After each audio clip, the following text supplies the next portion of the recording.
We're live? Okay. We're back. Greetings and salutations, everybody. This is Karn, once again to bring you yet another session of the D&D campaign, Lost in Paradise. This is session number 6. So, hey everybody, gang, say hello to our audience and anybody who wishes to watch us. Oh, Hello. Hi. Oh, such the enthusiasm from Dark. Oh, hello. How are we all? I'm quite well.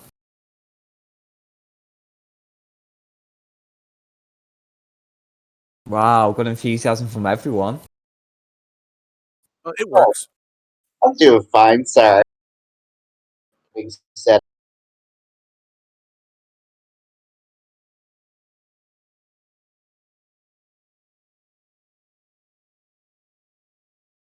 I'm typing something with one of the players right now, so that's why I've gone quiet. Can I somewhat remember the last session? Can anybody do a recap?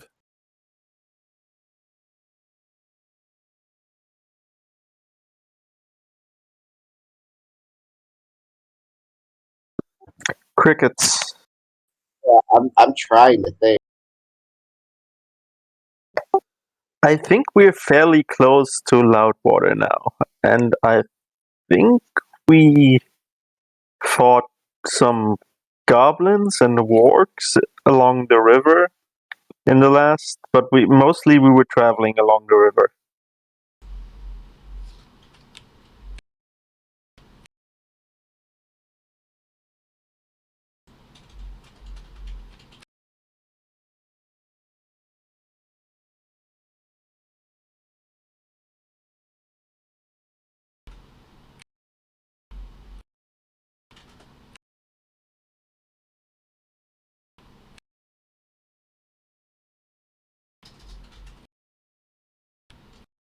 Traveling down the river. Did we come up with any kind of game plan for when we get there? Yeah, we have no game plan. Do we ever have a game plan? We better. All right. Well, the last session you only had one combat, and that was for the goblin boss. And then you could continued on, and at one point during the night, Lonely kind of hears Ix's pocket watch vibrating. Yes, I remember that. Yeah, we had a big argument about the stupid pocket watch. In the argument, I explained what it's supposed to do and what it is currently doing. Well, it's, to be honest with you, I kind of forgot what time of the day we were at when we left off. I think we're in the morning. Yeah, it should have been in the morning because the goblin attack was at night. We set up camp. No, the ambush was during the day. Oh. Then because session 4 had the fight with the wargs outside of the town of Zelbros. Then at night you had the attack by the skeletons again. Then you travel for a day, and then you travel for the day, and I think like on a hold on, I have to bring up stuff. This is what happens when you don't play for a couple weeks. Let's see here. I think, we left off in the morning of the 23rd day. It was the day before, the 22nd, that you guys kind of somewhat foiled a ambush by the goblin boss, but it was a mixed ambush. Like, you got the jump on them, but some of them got the jump on you. It was kind of fun.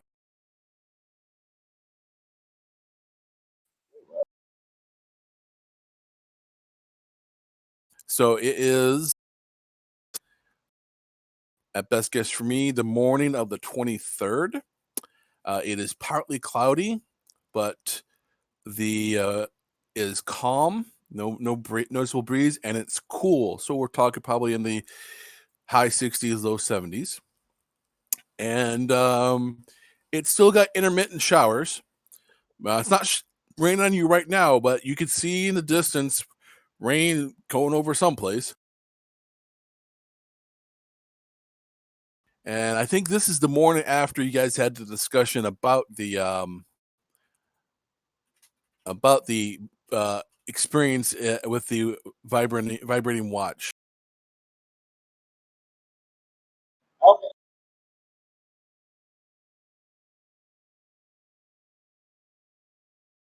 Oh, okay. So we're just at the beginning of our day. Pretty much, yes. So everybody's had a long rest. And our plan was to continue on to Loudwater. How close are we again? You figure about a day. All right, then I suggest we get a move on and try to actually make it to Loudwater this second. Have we eaten yet? I don't think you guys made breakfast yet. Then let's make breakfast. Who's doing it today? I can try. All right. I will assist. So, Lonely, you get to roll either survival or performance check, whatever's better. And with performance, you can use your intelligence or wisdom if it's better. Nah, charisma performance works fine for me. With advantage, right? Because he's helping me. Yes.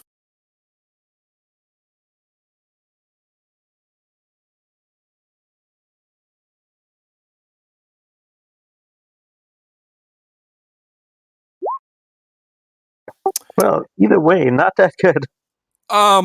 Yeah, everybody has a kind of like breakfast that is like, yeah, there's food in my stomach, but I don't want to enjoy it. Yeah, that's how camping usually goes. Yeah, we've had a few good meals. There's going to be a semi-satisfactory one every once in a while. You know what? Just so to flavor it a little better, I cast a little prestidigitation on it.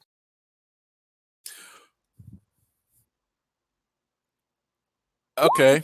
Dancing breakfast. Yeah, magically enhancing breakfast. If I remember correctly, prestidigitation can flavor. Right? Yeah, you can sounds chill, great. warm, or flavor up to 1 cubic foot of non-living material for 1 hour. So it makes it taste better. Excellent. Yes, you do that right after you take one bite. It goes, this could be better, and you wave your hands. Now, the question is who got to take a bite after or before?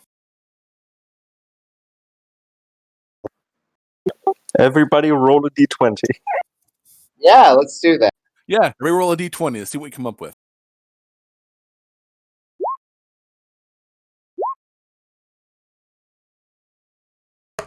Wow, critical failure.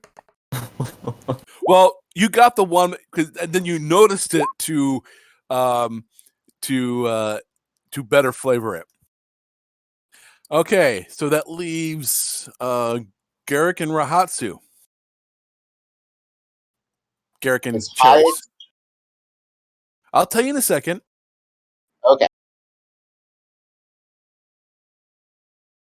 Garrick, we need a d20 roll. Yep, 1 second. I'm Warrior. trying to bring my. Come out to play, yay! This is why we can't have nice things.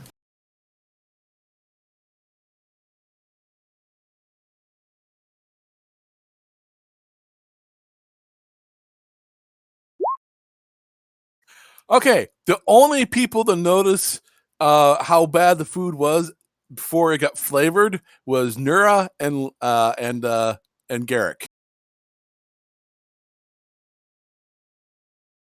Everybody else got to take a bite of food after he flavored it. Oh, ooh, I make a face. Yep. Thankfully, I have prestidigitation. It's gross. Well, your second bite actually tastes better than the first bite. It suddenly got better. How weird. Well, you rolled low enough that you may not have noticed him waving his fingers.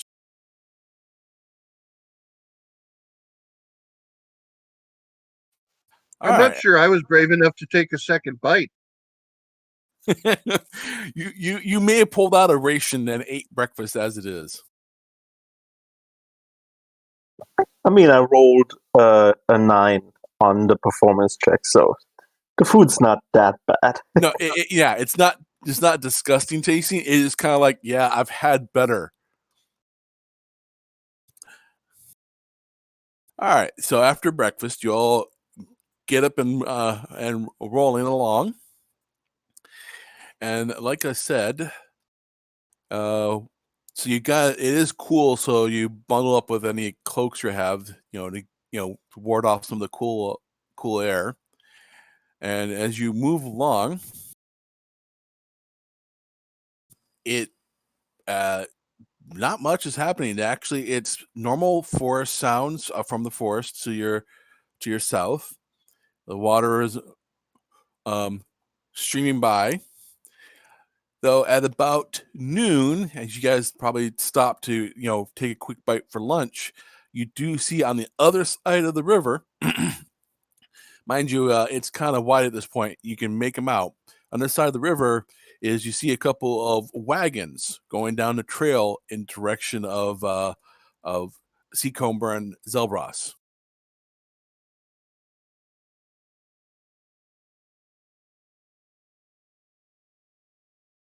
And about you guesstimate maybe 15 or 20 people between the two wagons.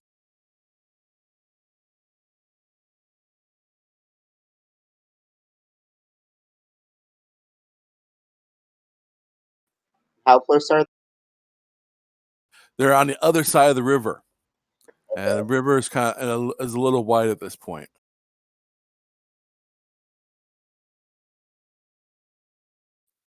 Close enough that we can, shout to them. You could probably shout to them. Whether or not they actually make out what you're saying is something else, because the water is flowing. It's you got background noise and whatnot.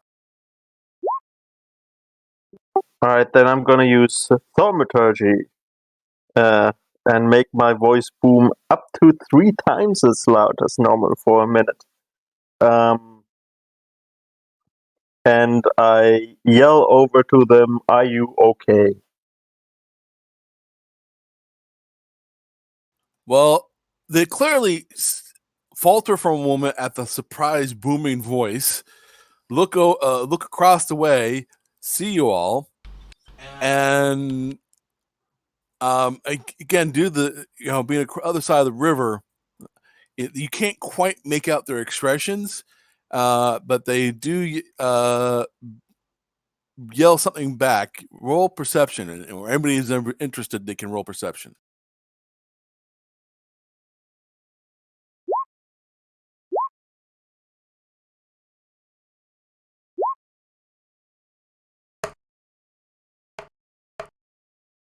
Sorry, I did it at disadvantage.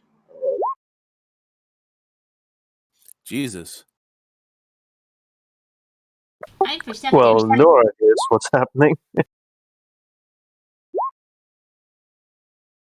Oh, even worse. Awesome.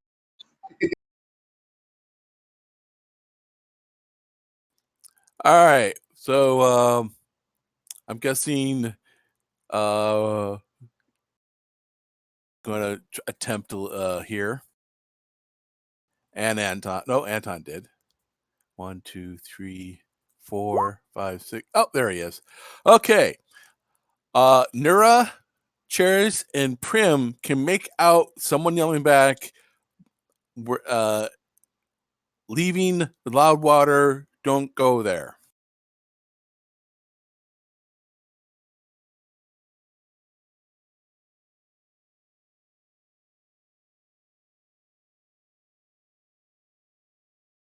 And then they proceed to carry on.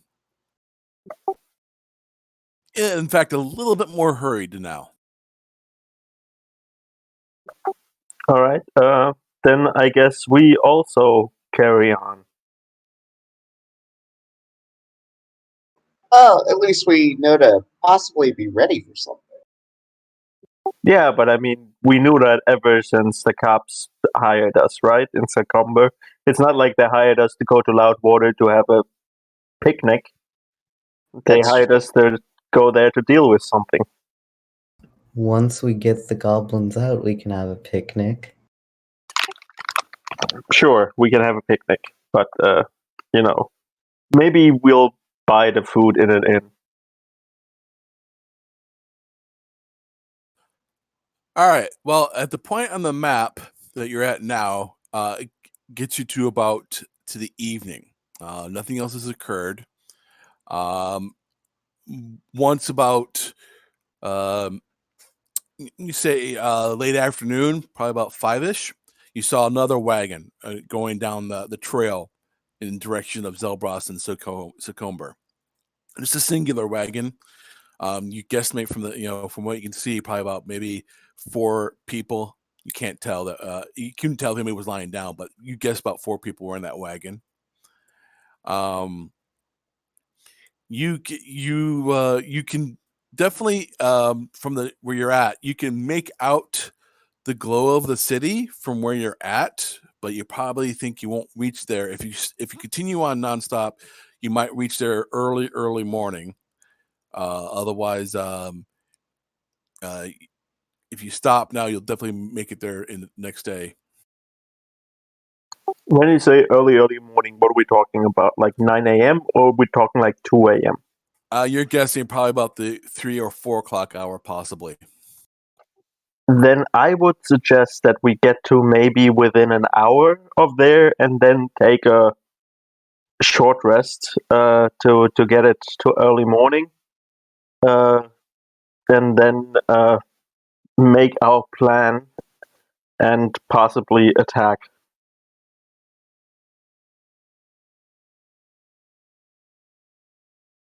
I think that's a good idea.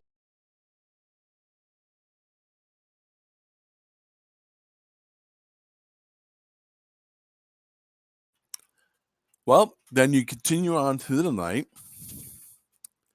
You're going along. The forest is quiet now, but normal nighttime sounds. No additional sounds or anything like that. Just normal nighttime sounds. Lessing. The moon is out faintly.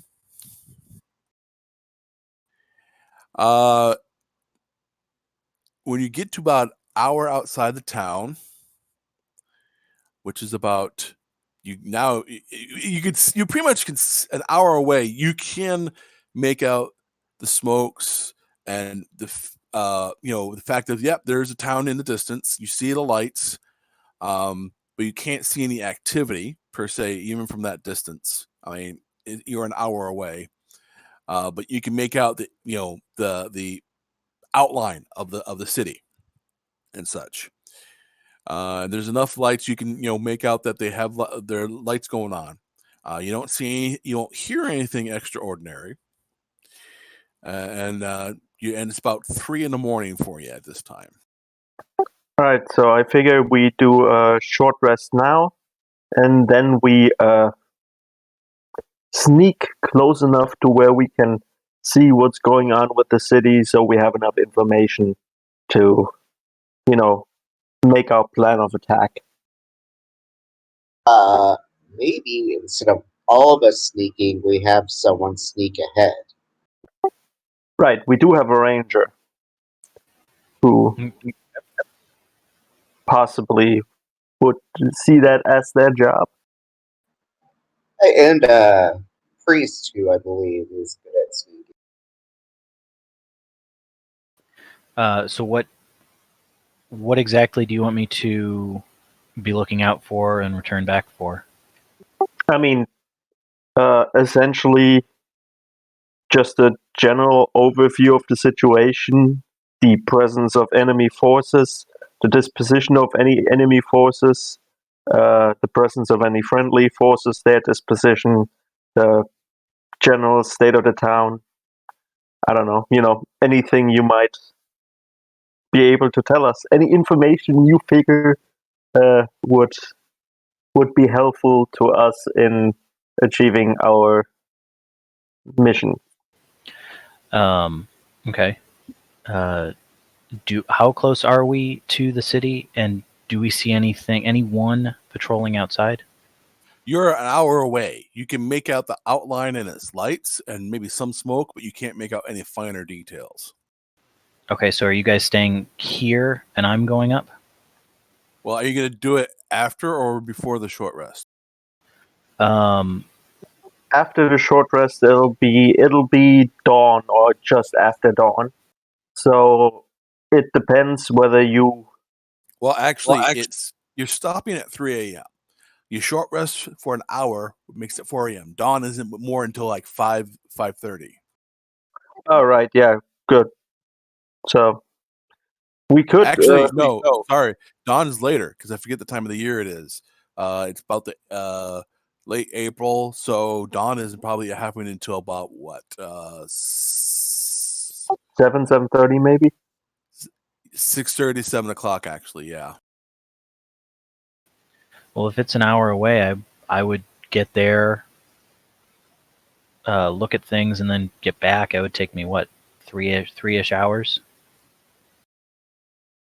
So if you left now, you come back at about 6. When was the last time we slept? This morning. We had a long rest in the beginning of the day, so we're not exhausted yet. We will be by sunrise, I'm guessing. Do we want to have a full day of going into the city without a long rest? And are we playing standard D&D exhaustion rules or more realistic? You haven't had any serious activity except for walking. You haven't been rushing, so you might be tired, but you're not hitting exhaustion at this time. And something I forgot to mention. Later in the evening, right about now, a light breeze is starting to come up. The temperature's gone up some, and it looks like there's fog coming in, a light fog right at this time.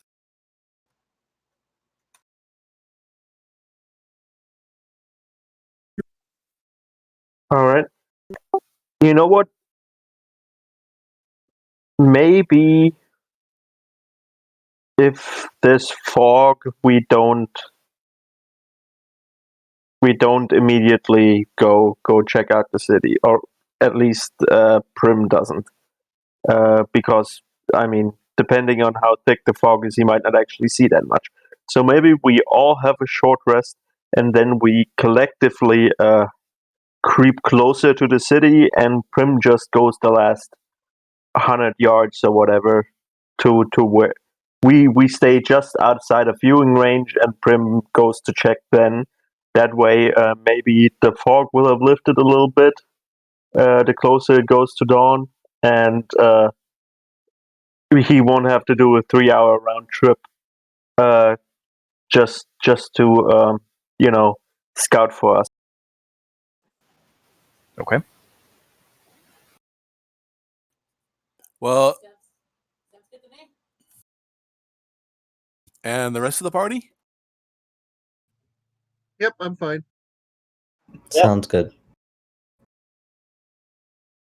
All right. About 4 a.m. After you've had a short rest, X, your watch is starting to vibrate again. I feel like I did an Arcana check before and I got a good roll, so it just wasn't enough.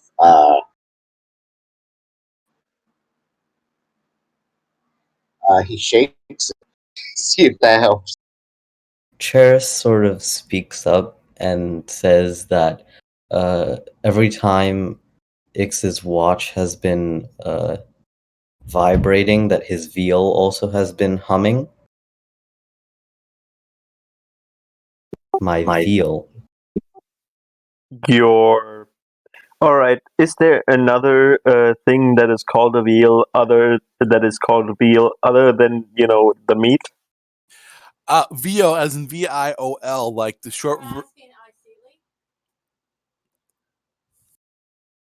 Oh,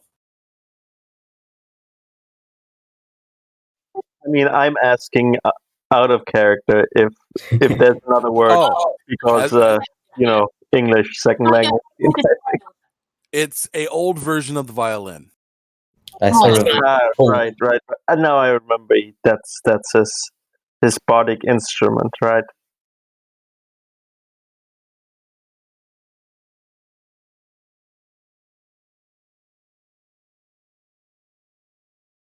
and Cheris kind of pulls it out and shows it, hopefully humming. Has anybody else noticed anything happening?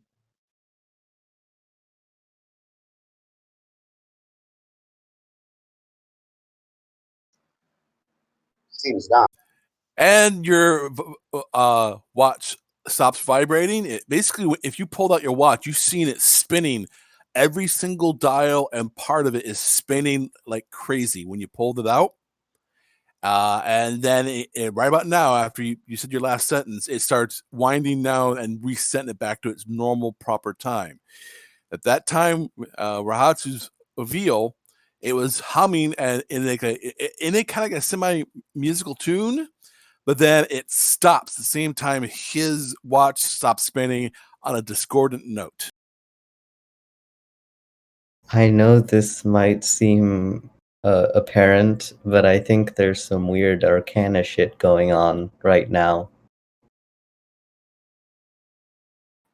I mean, Of course it Can I was. do an Arcana check? If you so wish, roll. Can I do one too?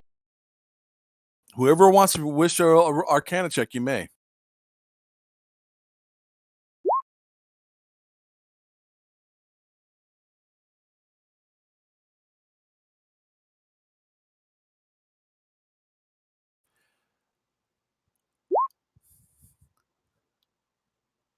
Goodness.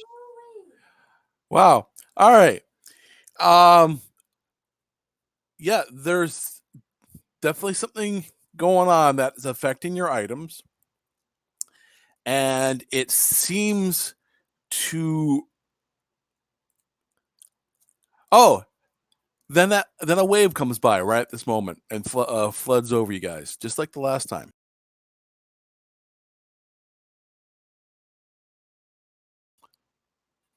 Like you don't actually see something, but you feel this wave of kind of like magical energy just wash over you, kind of come from you like from the south, and it keeps on going. Okay. Was it a specific kind of magical energy or just vague arcana? It's like vague arcana. It had the same feeling as that time from the charnel pit.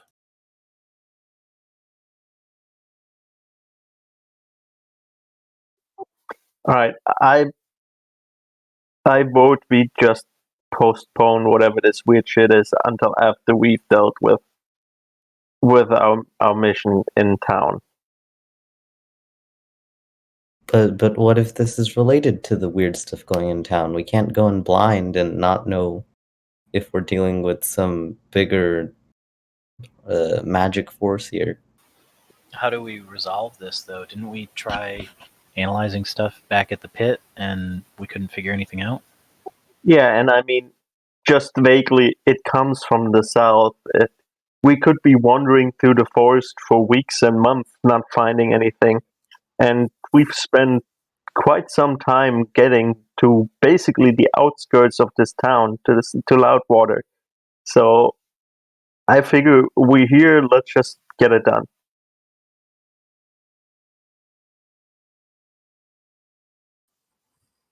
I agree. I'm not sure there's anything we can do right now. So let's just stay with the task at hand.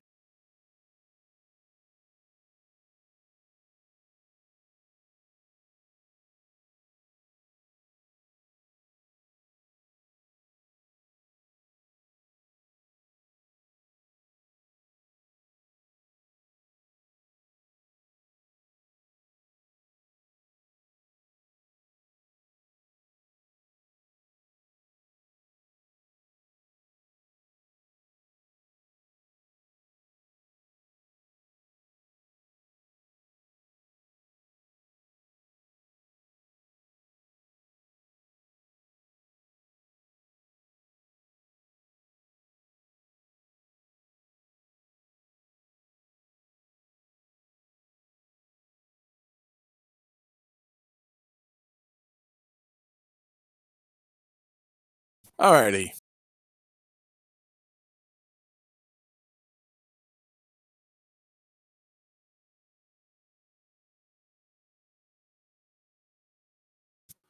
All right. So, how far are you going to go out from town before you stopped and let Prim start his scouting? I mean, basically just out of viewing range, I guess. So, I don't know.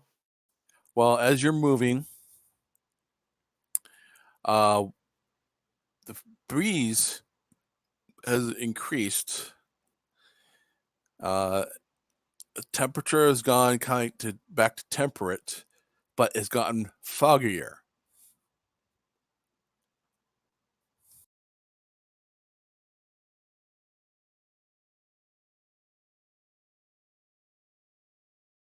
So your visibility is starting to reduce. All right, then what is our visibility? Like 100 meters, 150? With this kind of fog, probably about 100 meters. Then I figure we stay out about 150, maybe 200, and then send our ranger in. Well, you travel for a while, and you get to that distance you said. Now you can hear the town. You got that close, you could hear the city. It's not loud, more like just early morning activity. Like it is now probably about closer to 4:35 a.m. and you hear the early morning activity, people prepping for the day. You do see the glows of lanterns and what going across. This was a walled city. You did pass by one farm, but at one point it looked abandoned, and that's where you're at now. Due to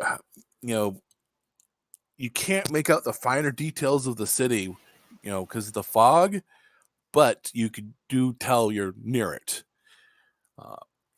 And as I said, you hear the glow. You can't hear. You see the glow of numerous lanterns going along the wall, and this town or the city stretches to both sides of the river.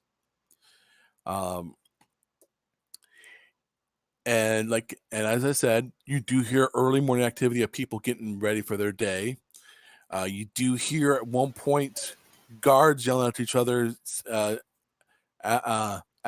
inquiring to check in, and you hear down along the path or along the walls of the city at different points. You think at guard posts on top of the wall, you hear come out all clear as they get farther away.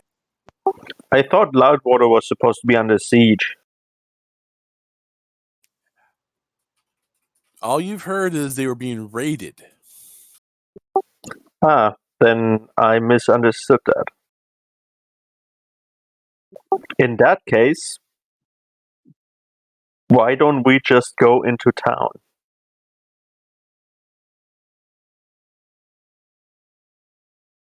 Sure. Yeah, for some reason I had gotten the impression that it was under siege as well.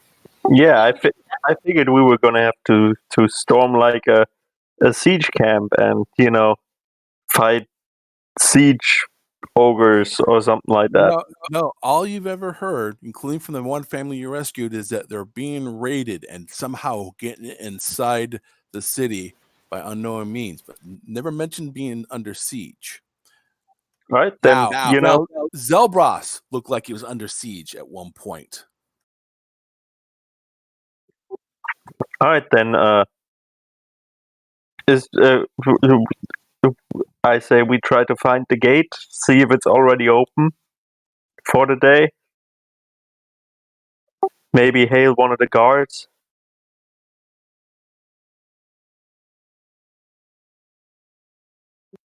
Maybe talk to the mayor or whatever. law there is in Loudwater offer our services. Tell us that the cops in the place where we started out send us to help.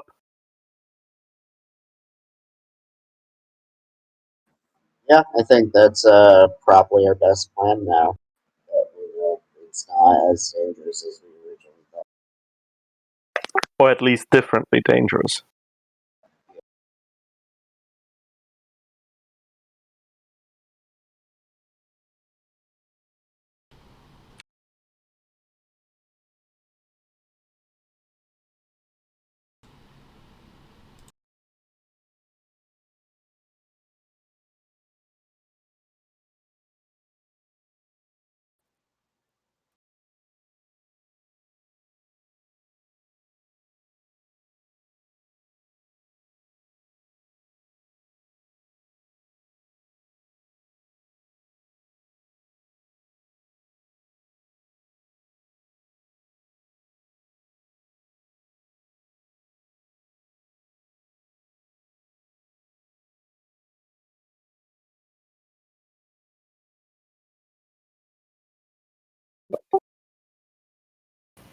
Is everyone just quiet, or is it just me? Is everyone just quiet, or is it just me? Is everyone just quiet, or is it?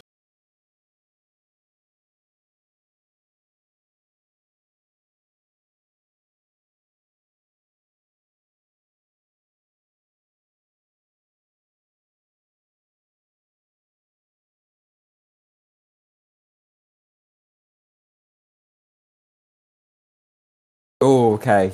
Now I'm seeing stuff. Oh, okay. Now I'm seeing stuff. Oh, okay. Yes. Now Yep, I'm yep. seeing My stuff. apologies. Oh.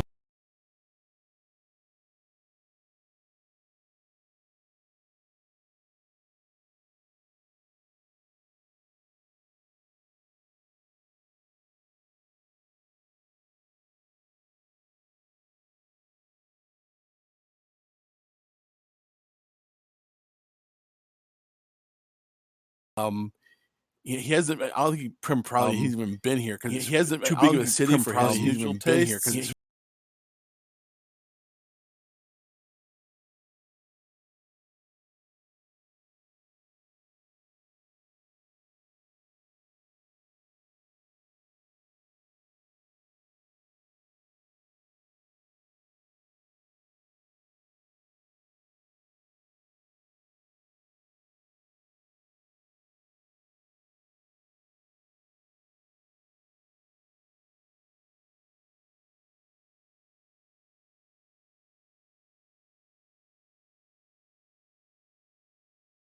as you guys start walking along, keeping the wall in view. As you guys start walking along,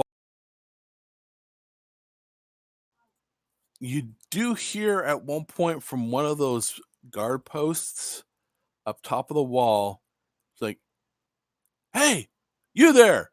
Identify yourselves!" I yell up, "Hey, we're a band of adventurers, the Rods of Justice from what's the town we started in again? Seacomber.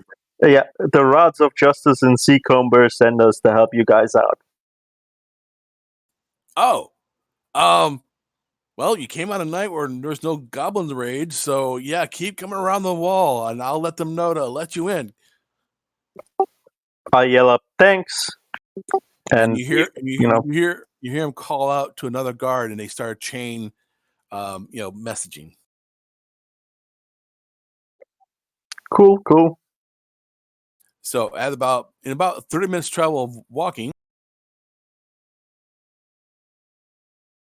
you're there at the gate.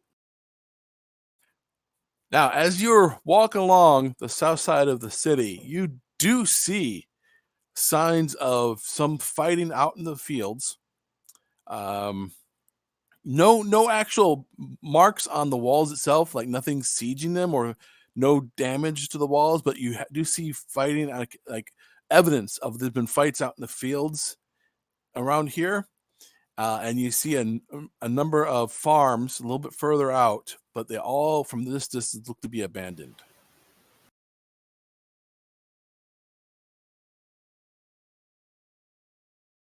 and you stand before the gate, which is closed, and you have about a number of guards. Some of them are pointing bows at you. Say, I know you said you came from Seencomber, but kindly identify yourselves, please. You don't look like goblins, but still. I say hi again, and I introduce all of us. I say I'm Lonely. I'm a adventurer. These are my colleagues, and I point in turn at everyone and say their name, and that we were hired by the rods of justice, and if they would kindly let us in, we would very much like to take rooms at an inn, and then perhaps meet up with their commander and the lord of the town, if that would be possible.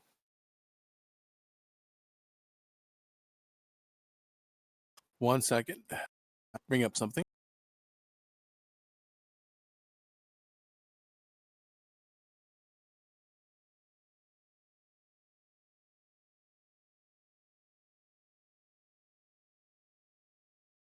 The guy he called out to you with a gruff voice is a dwarf. What about that bear that's hanging around with you? That's Bernie, and Bernie is one of my friends. I point at our resident ranger, Prim. His, trained bear. He has a bear. Bears are cool.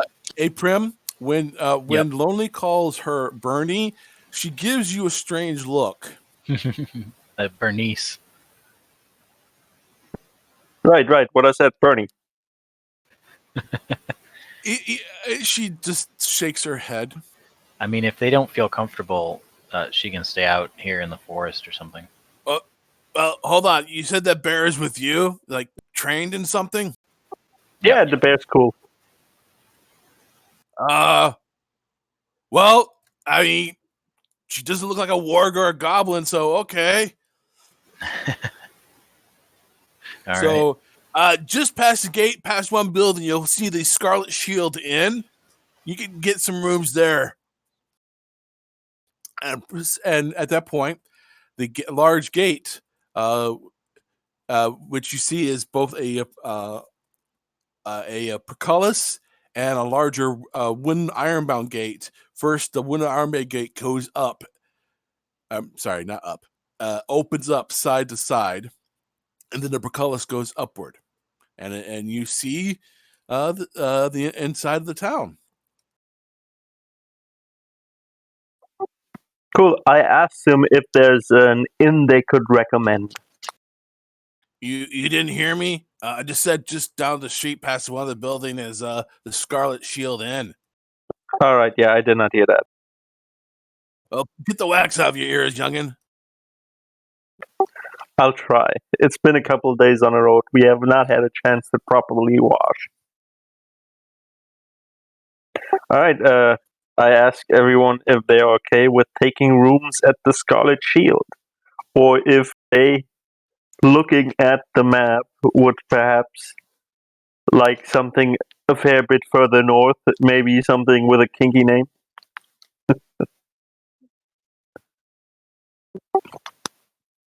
I'm, of course, talking about the Enchantress Ecstasy. Well, to give you an idea, when you first walk in, it looks like this place is generally kept in great condition. Looks like it's looks like it's gone worn down, but it looked like it was a picturesque garden town where every square patch of ground and surface is adorned with greenery and flowers and other things. Though it looks like a lot of them has a lot of it is like has gotten not taken care of as much. I mean, the town is not in decay, but it's certainly like people are not taking care of their town as well as it should be. Like, just people live there, they're just neglectful, or like we noticed that there's a bunch of houses that are essentially empty. Well, when you get onto that main street and you're walking along and you're coming towards Scarlet Shield Inn, the first two buildings to your left, the brown and the red roof building to your left, they appear to be completely vacant. Even the windows have been boarded up. I point to it. I point to it and tell the others, looks like the parties we saw on the road heading out of here weren't the first ones. The gray topped building that you just passed on the way to Scarlet Shield Inn looks like a guard barracks. All right. I figure we check in first, right? Checking first. Maybe, have a shower, some breakfast that's not cooked by one of us, even though none of us have proficiency with cooking tools. Speak for yourself. If you have proficiency with cooking tools, why was I the one who was cooking? Because it was funny. Alright, from now on, you're cooking.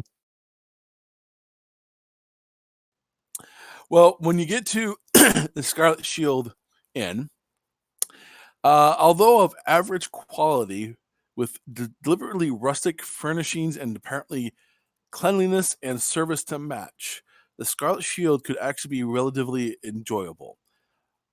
It's basically the roof is red, but the regular walls on the outside and inside are regular wood brown. But of course, stained, so keep the looking nice.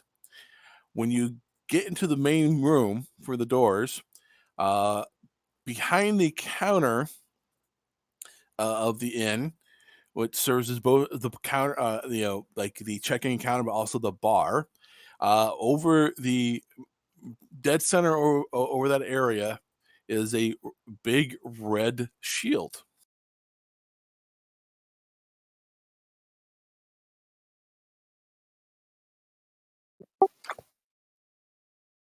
You think? Does someone have prestidigitation? They should change the color of the shield. Prestidigitation only has I do have prestidigitation, but it only has like 30 minutes on it. That'd be anyway. Don't get caught. We just came in here. We're brand new. They will automatically. Yes, listen to the criminal. Well, one thing you also noticed is the place is filled with the smell of warm baking bread. Dibs on the bread. And behind the counter, you see a human female who, looks at you for a moment and then smiles and says, "Welcome to the Scarlet Shield. How may I assist you, venturers?" And then the bear walks in, and she goes, Oh, he's. Don't know. Wow. I think, given that their name is Bernice, I think female. But Yeah. hey, I'm not gonna tell the bear they can't, live their truth. We have plenty of rooms available, and we're just starting up breakfast if you're interested. Absolutely interested. So we're going to need a bunch of rooms and lots of food.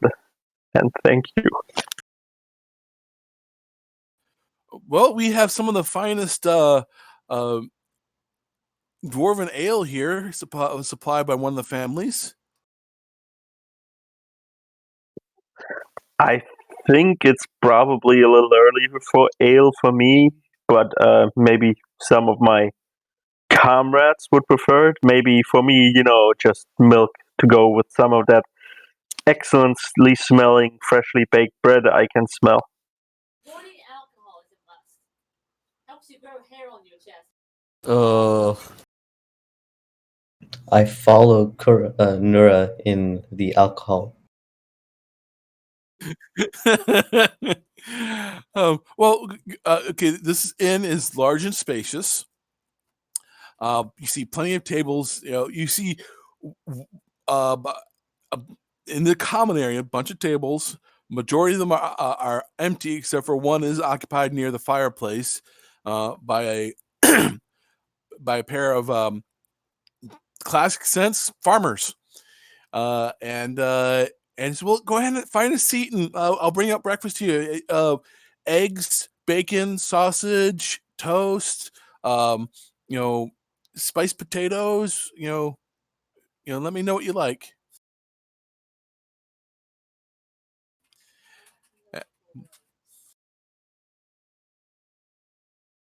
I would like a portion of all of those, please. Thank you. I'll just bring out a buffet, I guess. There's a lot of you. That would be excellent. And right at this point in time, Eric the Warhorse pokes his head in. He doesn't quite fit all the way through the door, but he definitely pokes his head in and knees at you guys. we should maybe bring Eric fully in. You should maybe bring Eric into, the barn where horses usually go and get fed. Oh, he's above that standard. I mean, as much as I love Eric, and I do love him, he's a horse, and I'm pretty sure horses can't, eat normal people food. We don't want Eric to die because he has a knotted stomach or something like that. So do your duty by your horse and actually, feed him proper food and make him comfortable. She barely gets to the kitchen when Eric opens the pokes his head in. The bear is fine, but horses are not allowed inside. But we do have a barn out back, and our stable boy. Wait.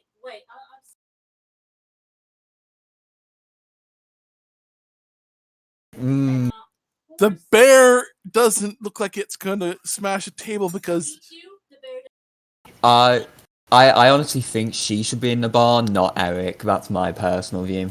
All right. You can All right. Also, Eric she points goes out into the barn. The bear goes here, and Anton also goes in the barn. Final offer. The bear stays. Anton and Eric go into the barn. She also points out it's not about the fact that the bear is a bear. She is much smaller than your warhorse. I mean, he barely fits through the doorway. You barely fit through the doorway, but we're not complaining. Dude, she goes wide-eyed and then just huffs and stomps out of the room into the kitchen. There we go. I follow her, and I follow her, and I apologize profusely for Anton and tell her that he's an asshole, and if he weren't the only person among us who, we care little enough about to put him in the direct firing line of enemies so that the rest of us important people can be shielded from attacks, then there would be very, very little reason indeed to keep him around. But even though he is truly not a good person, Eric the horse is actually a very nice horse, and I'm sure we will, as a group, be able to convince Anton to bring Eric to the barn, and she doesn't need to worry about it. And I tell her, she's a very nice person, and the food smells great. And again, I'm sorry. Roll persuasion.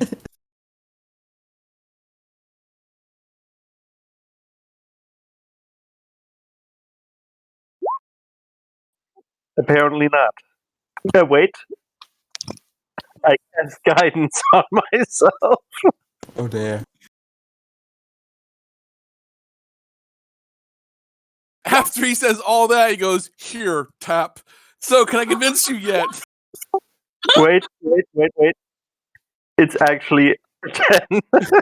Does a 10 work? She takes a deep breath. She walks up to you, gets right close to you, not like literally nose to nose, but close to you, and says, Before she says anything, I stop her and say, and if my profuse apologies are not sufficient, let me assure you we tip exceedingly well. she takes another deep breath.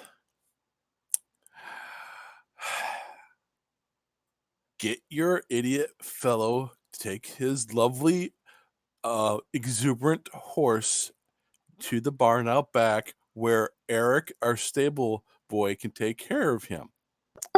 Thank you, you're lovely. I'm just gonna go do that. And there will be no discounts, but tips are appreciated, as she smiles lovely at you. Of course. Okay, Oh, so I go back in the room and I smack the back of Anton's head and say, take Eric to the barn now, or you sleeping outside? okay. Okay. I will take Eric out, but I'm not happy with this whatsoever. That's okay. I don't care if you're happy with it or not.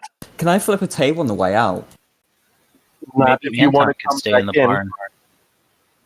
Yeah, bring him He there. does have, Anton does have the manners to be more fitting to a barn.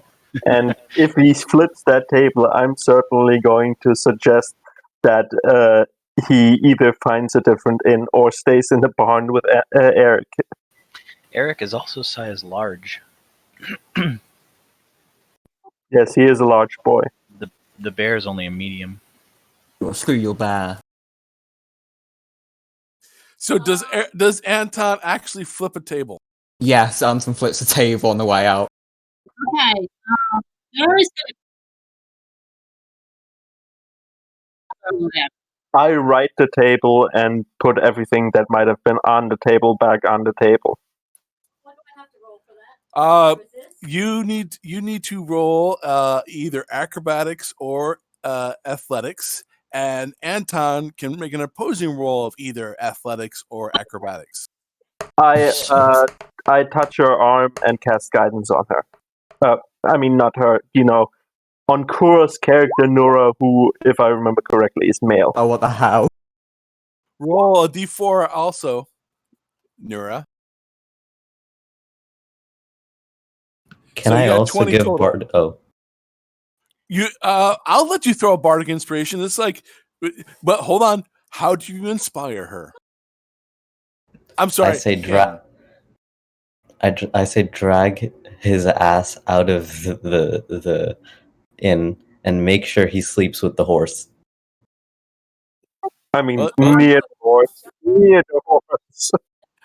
Do you want to use that d6 now, Nura, or later?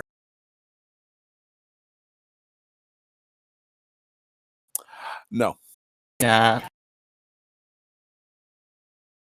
God, we sort of got 20. Oh, God. 22. Now, Anton, you may roll an opposing acrobatics or athletics check. Your choice.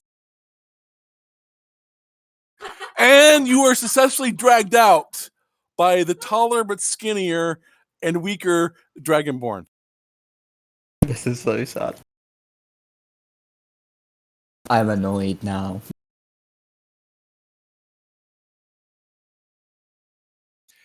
Outside, now here's the funny part. Outside, Eric is just waiting for him to lead him to the barn. I mean, he's just kind of like bouncing and, looking, like, looks at you two, looks to the side where the path goes to the barn, looks at you two. That's because Eric is well behaved. You're not going to do such thing. I will push you to the floor if you're going to think about that. There's a non-zero chance that Anton is gonna get killed by his own party today. Anton's Uh, pissed. I'm going to. Oh, well, maybe this wisdom was save. Maybe this was a big setup for Anton to be like the first antagonist.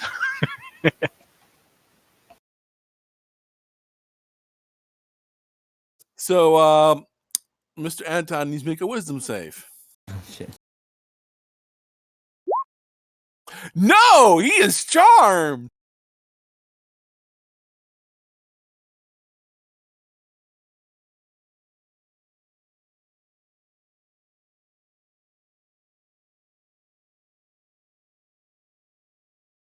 Of course. Why wouldn't I?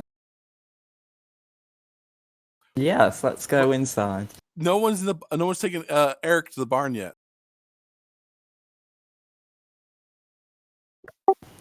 Maybe we should take the horse into the barn. Okay, I will do this. So you take Eric out around the back that barn, and you see a young teenager, scruffy looking, looks at you, looks at Eric, a wide eyed, like he goes, a real warhorse, cool. Thanks, dude. My name is Eric. Oh, are you like this barn guy that's meant to be dealing with the horses here?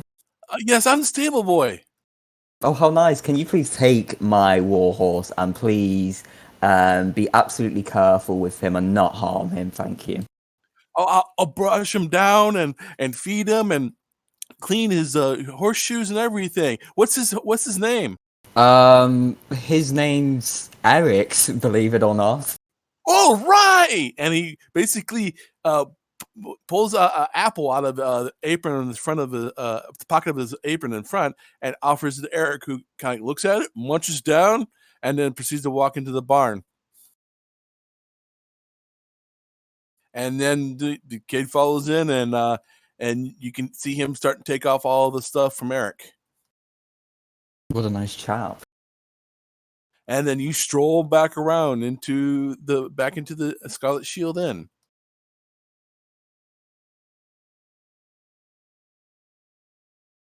Well, there's multiple tables. Most tables hold about either 2 or 4 people. And at this point in time, the young lady comes from the kitchen carrying a couple platters of food, sees Anton walking in, sniffs, and then proceeds to set the food down.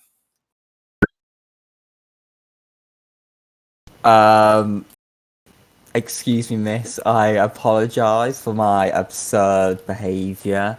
I will ensure I do not act in such a way in the future. Just for the heck of it, roll a persuasion check. Oh, jeez.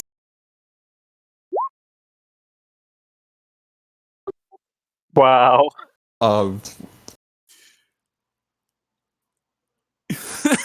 Oh my god. We're really gonna have to look for a different inn. Anton's a mess today.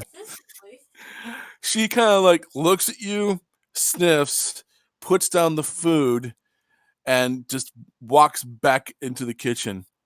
When she comes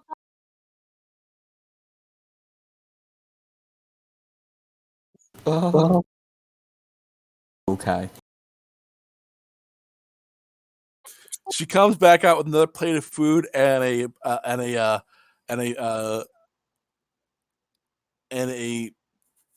serving tray with a bunch of drinks on it, and puts it down on the table. Hello, miss.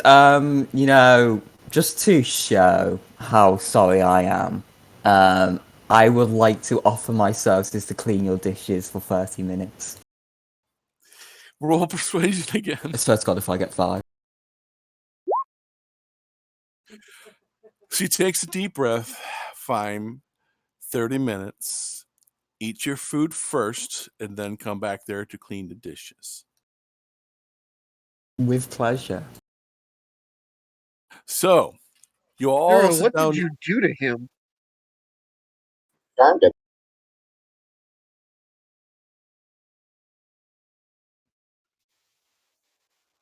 I was just going to ask how long we could expect this version of him to last. And he was so cooperative before that hour. It's gonna be very pleasant afterwards. What's Does the charm chance that person he's gonna break a bunch of dishes when he stops?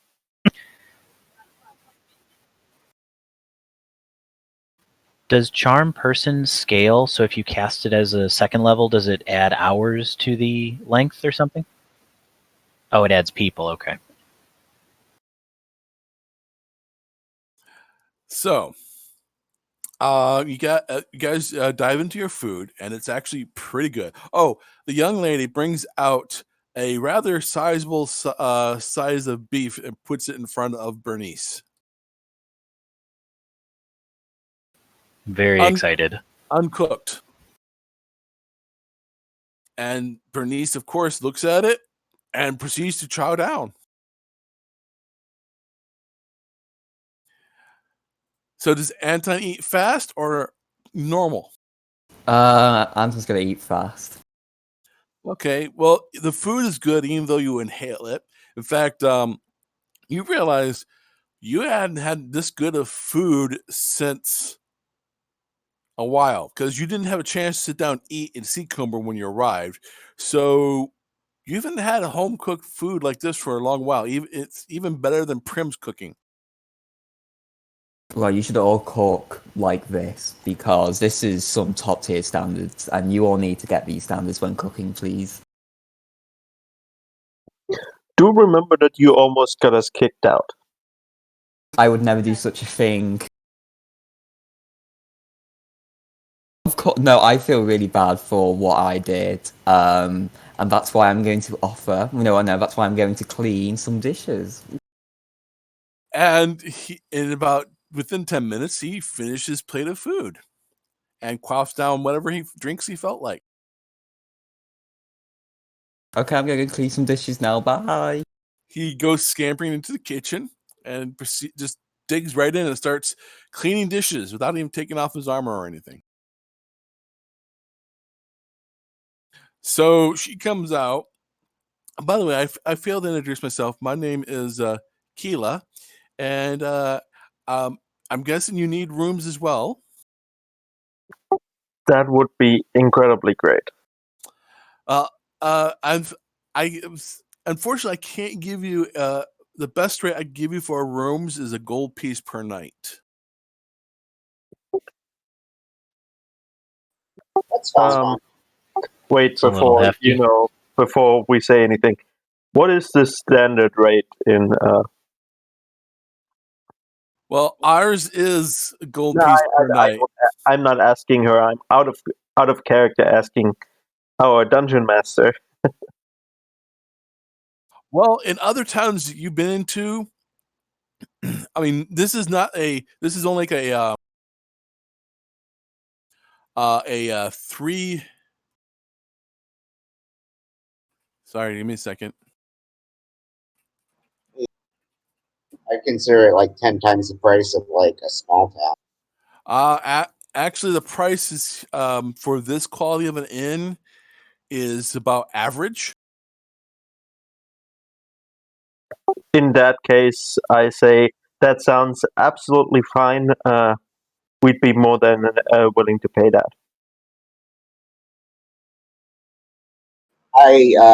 Just to make sure, I'll have my own room, please. Thank you. Yes, we've been traveling together for a while now and making camp together and spending every minute of every day together. I think it would be great if you had sufficient rooms for each of us to be able to take individual rooms. Well, we have about 8 available rooms right now. The first 7 are all a gold piece night, but the last one is like one of our higher end rooms. So that would be 2 gold pieces a night, whoever took that one. I mean, there's only 7 of us, right? So if there's 8 rooms available, and you said one of them is expensive, Yes. so we could take the 7 1 gold piece a night rooms, right? Well, if you want the regular rooms, yes, that'll be right. Yes, I'll have the more expensive room. What's so special about the more expensive room? It adds it has its it's like a larger kind of like suite with the bedroom separated from the living room sitting area, and it has a double as a equivalent to, I'm gonna say, a king bed. I'm sure they didn't call it king beds in fantasy times or medieval times, but it's equivalent to a king bed. Whereas the other rooms are all either singles or twins.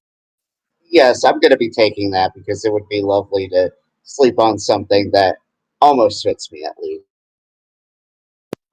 All right, then he takes one of those, and the rest of us take one of the others. I figure we'll stay at least 2 nights. So how about we each pay for 2 nights and meals and drinks as well, I suppose.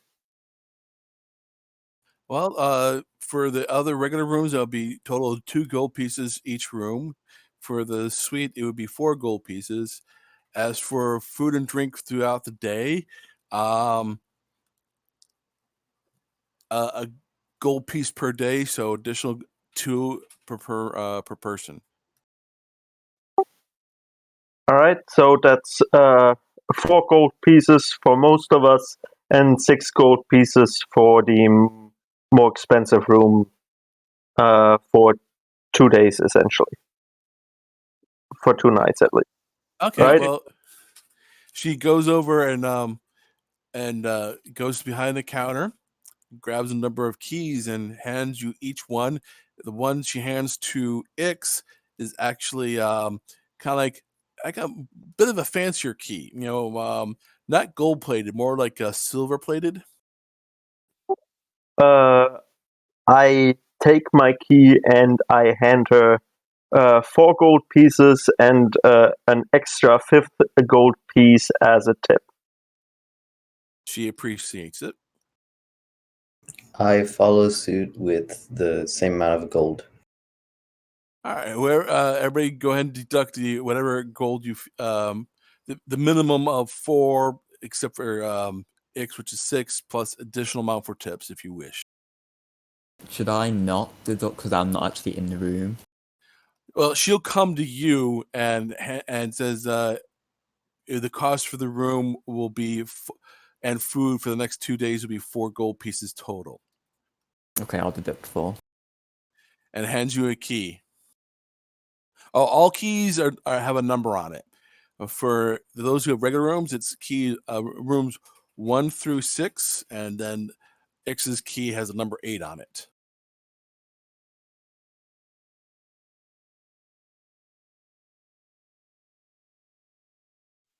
I asked the others how much time we think we're going to need to, settle into our rooms before we meet up again downstairs and go next door to the guard barracks.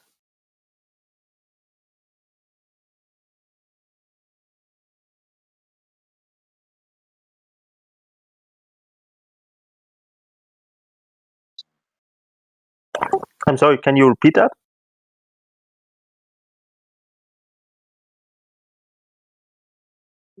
I was asking how much time we think we're going to need.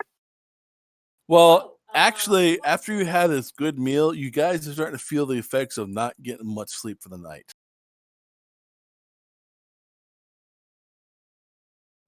I think I have a bed that actually fits me. So maybe take another short rest and then meet up again. Well, Ix, when you go to your room, it's not fancy, but it's very nice and spacious. And your bed is basically a 10 by 10 bed. Ooh. Yeah, that's not a king size. That's like, what is That's it, a Alaskan California king or an Alaskan king, yeah. California kings are actually only long. It's the same Oh, I thought they were birthday. square. Oh, we have some bad nerds here. I thought so too, and then I found out otherwise because I wanted. Oh yeah, an Alaskan king is 9 foot by 9 foot. We'll say it's 9 foot by 9 foot then. Hooray. Oh, the bed frame makes it 10 by 10. Oh, All right. So All right. You all take basically a nap, short rest, and who decides to try to be the first one down after about an hour? I figure halfway through that hour, Anton's stops being charmed, right? Oh well, yeah. After you get some of the dishes, at approximately 20 minutes later, you're no longer charmed. But he's in his room.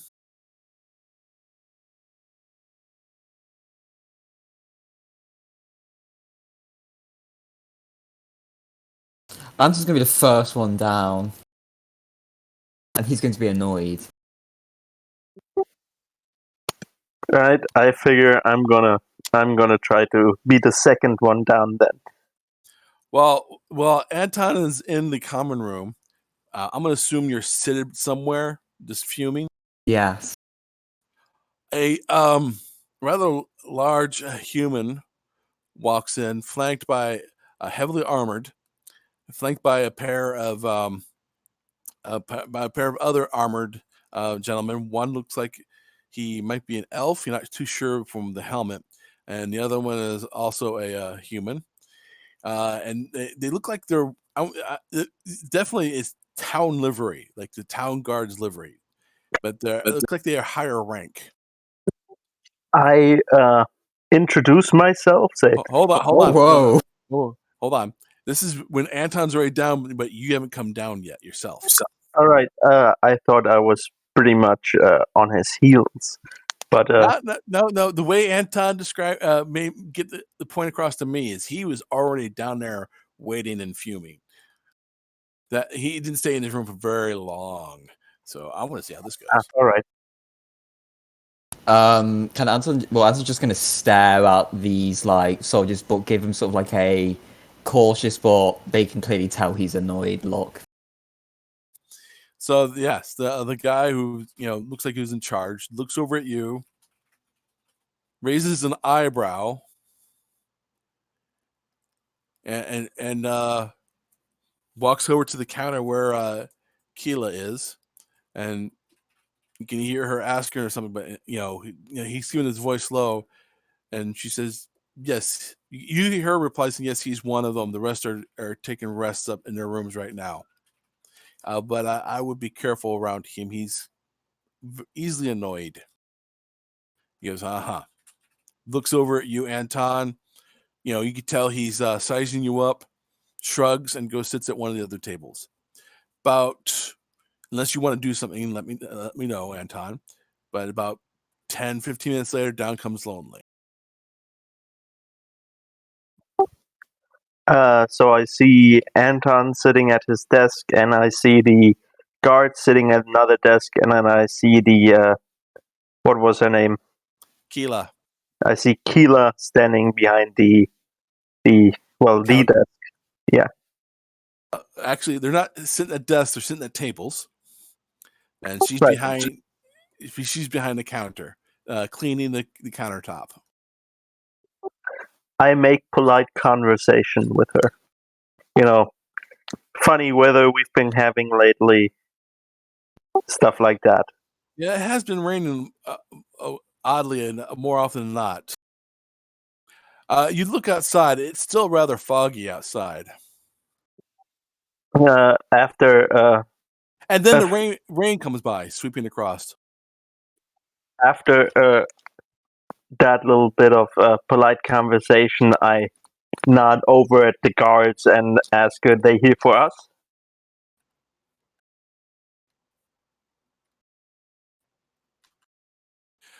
So the guy who looks like he's in charge of the other two nods toward, "Yes, I am Captain Hildebrand of the city guard."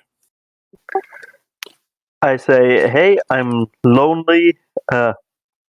I'm one of a group of adventurers who've been hired by the Rods of Justice in Sycomber to come help you out. We were actually just about to go find you after we settled in here at the inn. So Well, word thank got you for out. making it from my- easier." word got out and reached my ears, so I pay you all a visit. And you can tell he's sizing you up right now, but by the way he's looking at you. So you've come in apparently one of the times of law where the goblins haven't done anything stupid or gotten inside the city one way or another. But we appreciate the assistance. Did you happen to pass by Zelbros along the way? Yes, we did. The town was there were holes in the wall, and were goblins, and Walls? We talk about walls. right. There was a wooden palisade, I would call it, around the town, and at one point there was a hole in it. And when we went in, we found a bunch of goblins and was it an ogre? Yes, an ogre. And an ogre, and we dealt with those. And unfortunately, we also found a number of the inhabitants in the cellar of a house. It wasn't pretty. That's not normally a walled town. So you're saying the town was walled up? Yes, there was a palisade around the town. God, they must have gotten it worse than us. And there's no one there? And you find no one living there, no one survivors, anything. Not anyone that we found. By the time we got there, it was a half a dozen goblins and an ogre. Oh, I hope someone got away. But you found you said a what in the cellar? A bunch of bodies? Yeah, but we figured not enough for it to have been the entire population of the town. So we're still hoping that that most of them got away. Ah, damn it! I heard rumors, but wasn't sure. I mean, I thought it was just people being scared and such. But this is worse. I mean, we've been having. How many are there in your party? There's 7 of us. I tell him, and before he figures that it's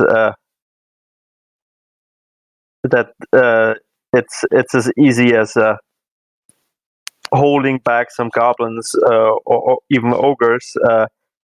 In Seacomber, not in Seacomber, in Selbras, we also got the feeling that there was maybe a spellcaster involved on the goblin side. Yeah. Well, let's not discuss any further until the rest of your party come down and join us. That way, we don't have to repeat each other multiple times for the rest of the party. Sure, they should be down within a few minutes. We agreed to meet up at about this time. Well, in the meantime, Keela comes over and puts on a couple mugs in front of the 3 guardsmen. She says, "This is just tea, Captain." He thanks her. And who strolls down next? I wander down. You see Lonely sitting at the table with 3 townsguardmen. They clearly look like officers. One, they all have their helmets off now. One is definitely an elven male, and another is a human male. But the larger one with the distinctive set of captain's bars, per se, captain's insignia. Sorry, he's actually a bit taller, like 6 foot, maybe 4, you guess, sitting there, and they look at you, and you can tell you're being sized up.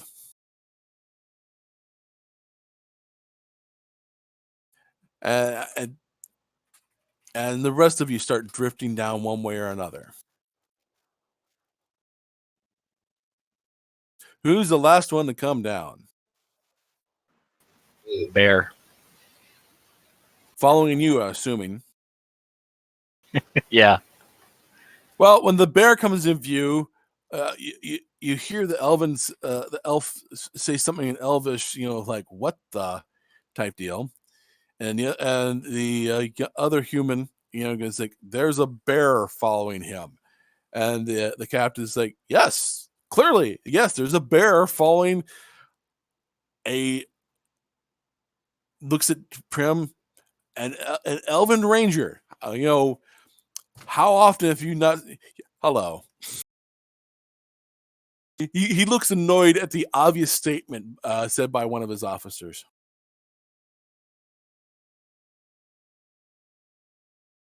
Well, hello, the rest of you. I will introduce myself. I am Captain Hildebrand. Points to the human to his side. This is Curtis. And then perches to the other side. And this is Yoshi Liveleaf. They're both lieutenants in my guard. Yoshi primarily handles the north side of the city, whereas Curtis handles the south side. I hope you guys can help us out here with these constant raids. And there's got to be a goblin boss out there to kill off to stop the raids.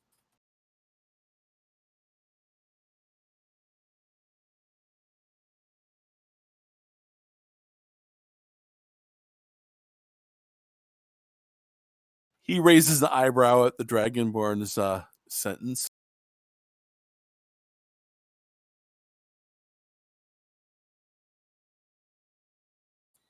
No, not off the top of my head. Well,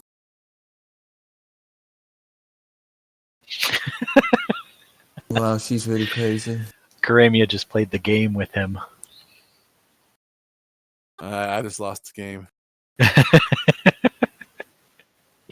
So did we all. So, from what I've been spoken to your party leader here, Lonely, seems that you went to Zelbros and found it completely devoid of all life, aside from the goblins and the ogre you killed. I say we're more an anarchic collective. Uh-huh.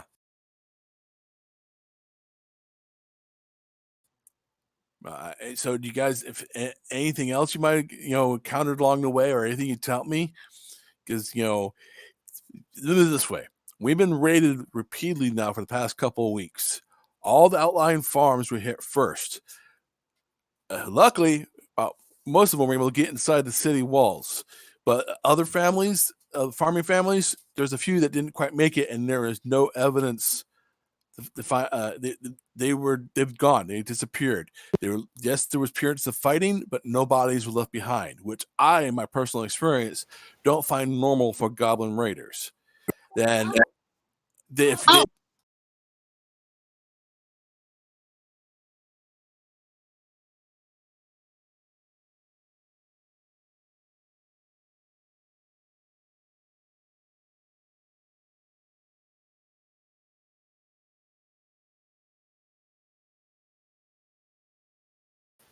Of a magical Yes, nature. that is-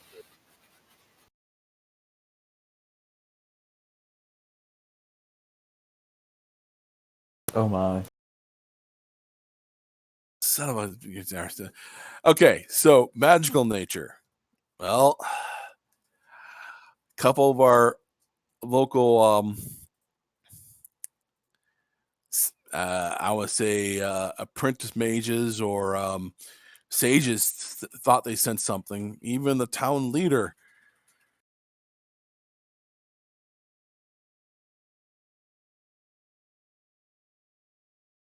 Our town leader, Talbor Zarek, said he's sensed something amiss with the forest to the south. He kind of blames that possibly they have something that assists them with getting inside the town, but he hasn't been able to pinpoint it himself. I assume you checked that they aren't tunneling into any basements or anything. We haven't found any exit holes.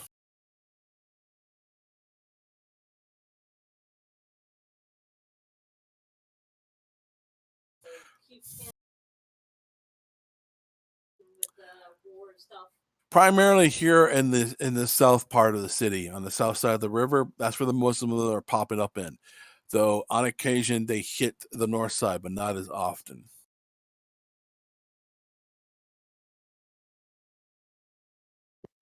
If they're not tunneling in and they're not getting over the wall, I assume they're not getting over the wall. Are they maybe swimming in? I don't think any had gotten in, had they? Well, they're I thought every time they raid. See, we've only actually found them outside the walls a couple times, but one way or another, they found secret ways in, and the raid takes stuff, but also whole families disappear. I mean, it wasn't like that in the very beginning, but yeah, it's been like that for the past week now. Luckily, we're thousands and thousands of people, so we always don't know who's missing until someone happened to notice, hey, I haven't seen so and so lately, and we go check their house, and it's vacant. It looks like there was a fight, but no bodies. They're gone. Right. Could you show us to perhaps the house of the most recent family taken?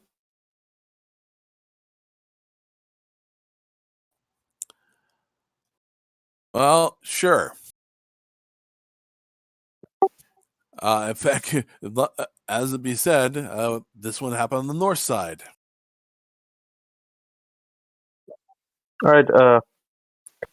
Then I suggest we go take a look at it. Maybe one of us adventurers can find something your gods missed, or maybe we can put it together with something we saw on the road or in Zebras to make better sense of the situation.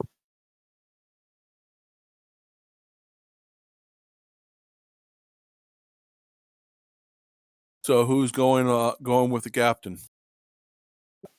Well, I am definitely. Anyone else? I maybe picking up a tracking scent. Yeah, I'll go. No, thank you. I figure Nora's gonna wanna come with us when Kura comes back.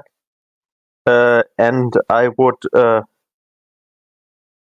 suggest that one of our straight up casters, maybe our sorcerer or our wizard, come along for any potential arcana stuff too. Yeah, I said I'd go. Alright. And that's assuming everybody doesn't want to go, because potentially we could go as a party. Just in case we do find, I don't know, a hole in the ground and walk through, and then on the other end we gotta fight someone. On the way back, I'd also like to pick up some leather armor from a shop somewhere. Oh. Would you? Doesn't have to be a big thing, just want to make it quick. Well, quick's not your specialty, is it? The captain says, I'm sure we could find one of the a leather worker between here and there. There will be a shop open. We still have some shops open and whatnot. It's just everybody's on edge. Sounds good. I'm also 5 feet faster than everyone else in the party, so Anton, there you go. Uh-huh. I don't think so.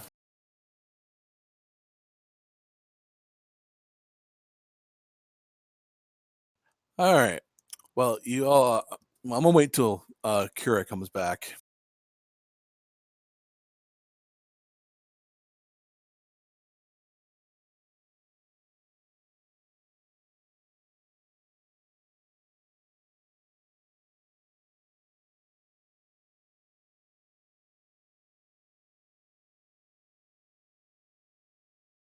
Why don't we go ahead and take a short break here, okay, peoples?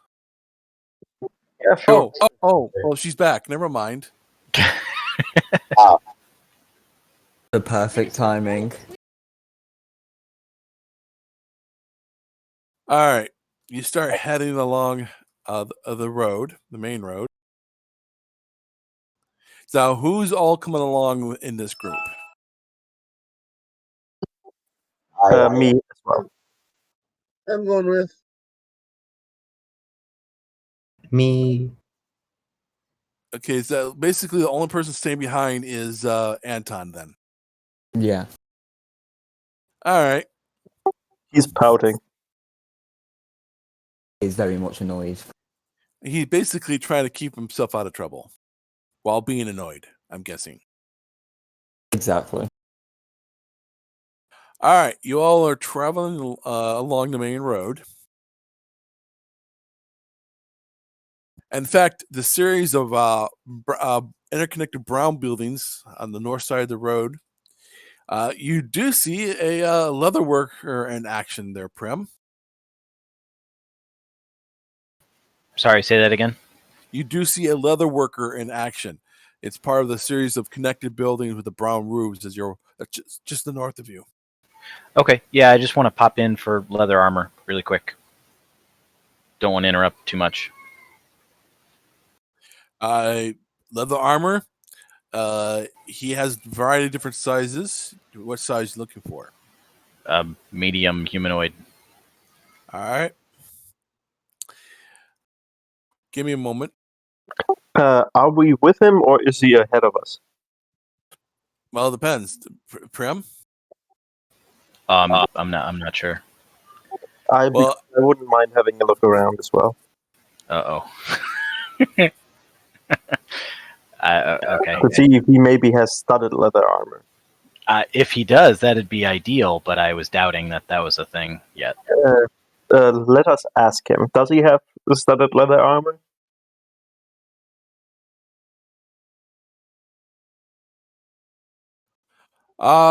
No, he does not. In that case, I am less interested. I have normal leather armor.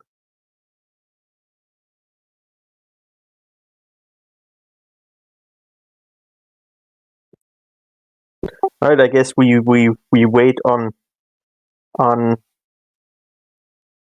friend to buy his leather armor. Okay, leather armor.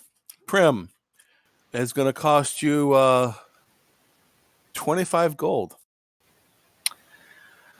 Oh, that seems high.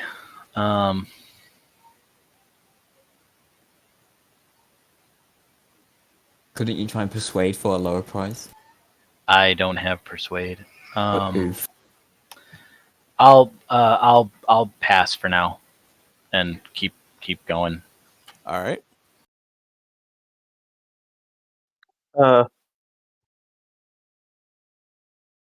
I mean, you don't have proficiency in it, but you can roll persuasion.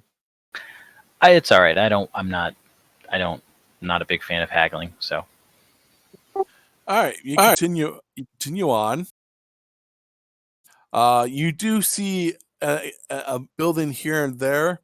It's not like constantly empty building after empty building after empty building. It's like building here, like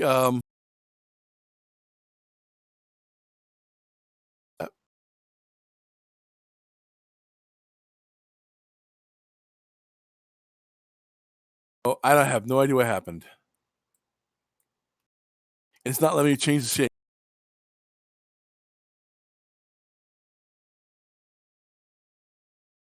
Well, we are a fairly large party, so maybe the hugeness is appropriate. Oh, well, the heck with it. It's not letting me change it for some odd reason. So, anyways, we get to this point where there's a set of 4 connected buildings to your south. Okay, Twitch hasn't updated yet. But you see, like, out of the 4 connected buildings, they look like duplexes or whatever you want to call it. Looks like at least one of them is empty. Going along, you come to this gray half circle thing. It looks like an amphitheater where they have stage plays and whatnot. Moving right along, you get to the bridge crossing over this river.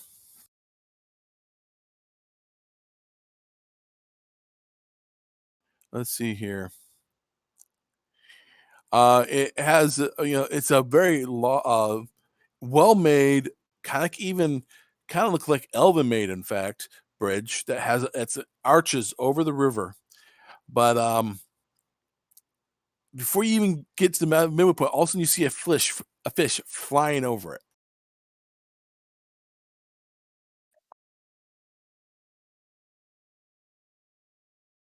Oh, this is called the Flying Fish Bridge. Well, there's some kind of magics to the bridge, and because of that magic, fish that swim downriver or upriver occasionally get flung over it. They're not hurt unless they smack into a person. Then, well, that person has a catch of the day.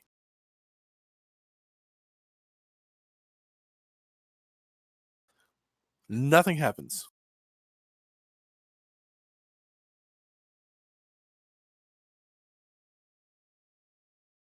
You're at one point passing by what the captain describes as the High Lord's Hall, where he lives and holds audiences. That would be the one I spoke of earlier.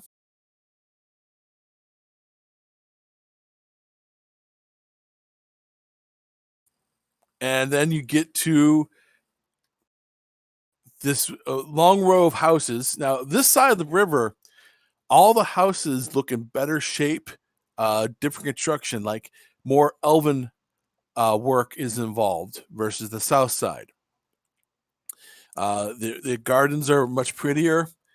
This side of the city looks higher end to begin with. When you reach this one house at the end of this road, and like a cul-de-sac per se, that one has the distinction of looks like it's been abandoned. And this is the latest one, a family of 5, all elves, disappeared from it 2 nights ago. I check around it in the garden and generally to see if there's anything I can find, anything I perceive.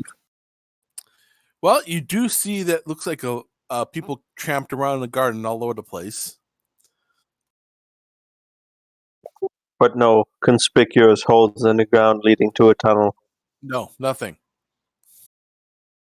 Do you want to try and follow the tracks yourself? I pointed out to Prim. Yeah, I'll take a look at it. All right, do your survival check with whatever tracking proficiency you have. I don't think I have a tracking proficiency unless it's a favored enemy. All right, well, go ahead and roll your survival. Whoops. Well, there are so many footprints you can't make out what's what.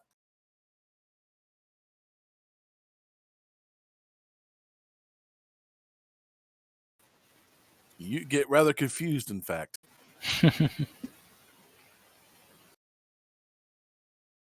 What's everybody else doing at this time?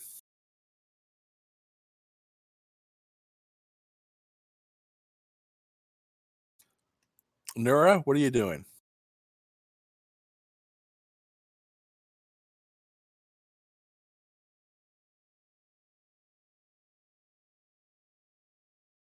Well, Lonely pointed out some tracks to Prim, and Prim looks rather confused.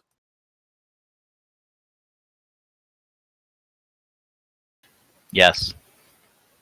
Exactly. That's the answer he gives you.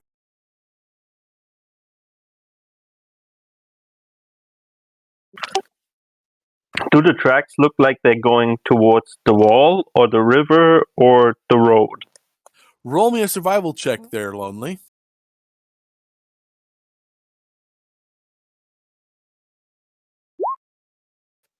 Yes. Wow.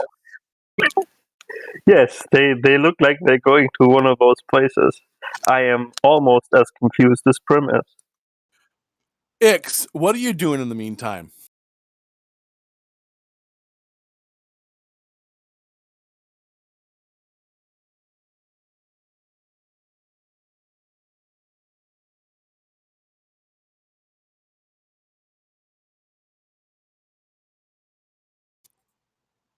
Panderson? Oh, sorry. I was looking at my spell list, but I don't think I have anything helpful. I mean, I could just try rolling a survival check as well.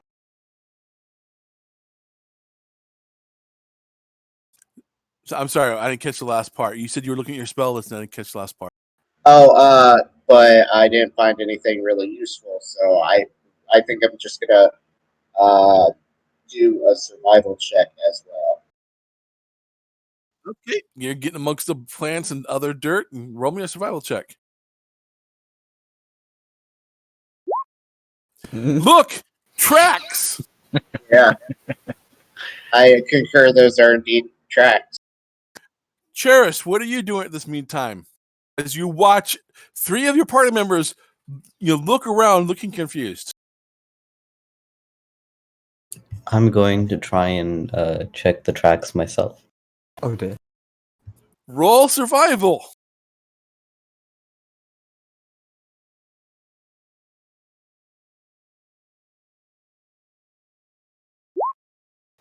Yay. Yes, you make out distinctive goblin tracks, but as well as some human, but also another brute track you're not quite familiar with. And they head directly to the west towards the wall nearby. I repeat what I've just learned to the party. I suggest we follow the tracks. Garrick, what were you doing?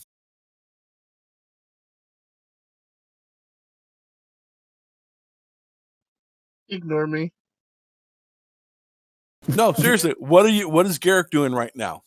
You see everybody walk around this yard area looking at tracks, and you're just standing off the side in front of the building. I mean, basically, I was doing the same thing. You actually have a better you agree and concur with Cherish.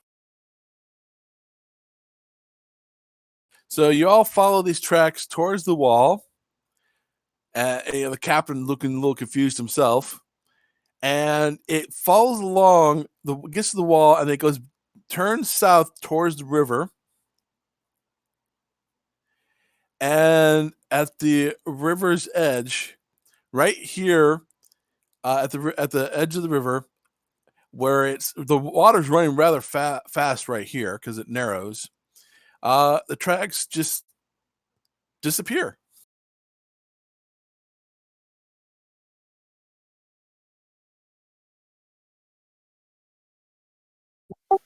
They just disappear. They don't disappear into something.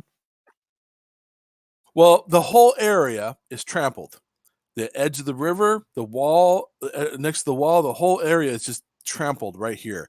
Like something, well, Cherish can look at it and say, by the way, something I want to remind certain people, you have all these things called inspiration die. Yeah, but we're never going to use those. Oh, I mean, you could have rolled to use them to do rerolls. But anyways, the whole area trampled with numerous creatures. In fact, Cherish, as you're looking, you see more from another tracks of path coming from along the river's edge, going back up the river, like in the direction of the bridge. but they don't necessarily look like they're both coming and going.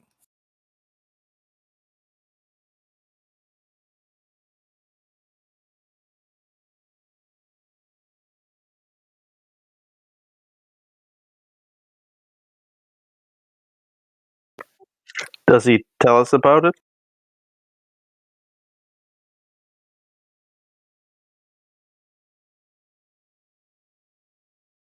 Rahatsu? Sorry, can you repeat that?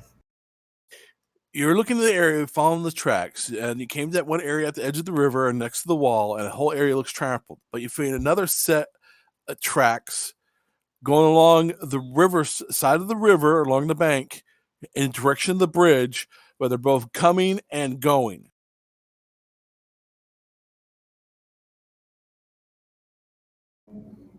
So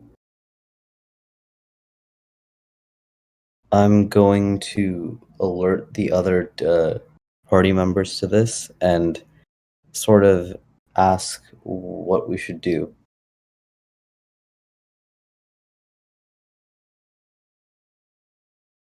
I asked the guard, are the guards still with us? They're still with you. They're looking around as well. Looking around as well. And they're kind of like looking a little confused. You know, they're trying to figure it out like the same thing you are.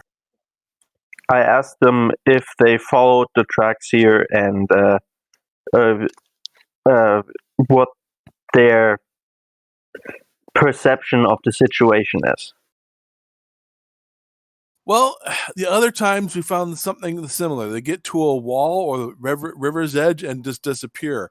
We figure they're jumping in the river and floating down, but some of them just go to a blank wall and that's it. It doesn't look like it just stops there. So this is about a common thing, you know, but it's even more so here that we're really confused because we've set up under the water nets to catch anything bigger than, say, a fish.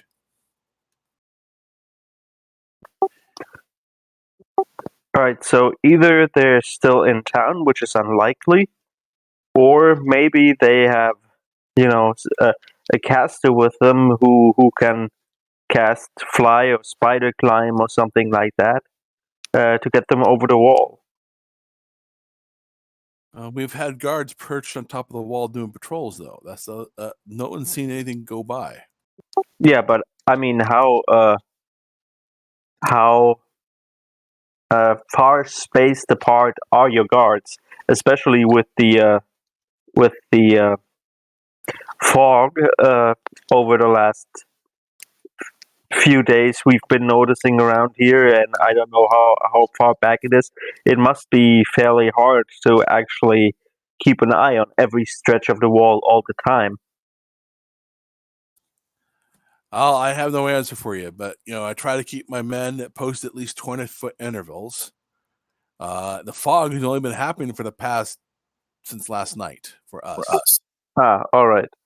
So they should maybe.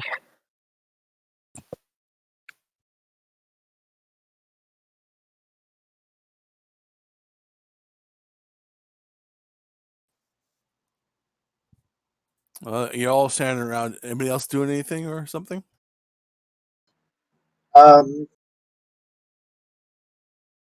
So we're not at the wall. We're at the tracks near the river. You're literally at the corner where the wall, right at the corner where the wall meets with the river.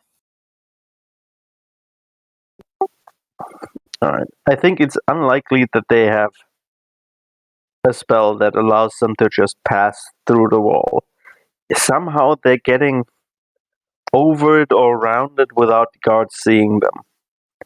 But with the guards every 20 feet and presumably fairly attentive given what's happening, nobody's going to be sleeping on a job. I don't see how they could get past the guards easily, or at least not repeatedly without being seen.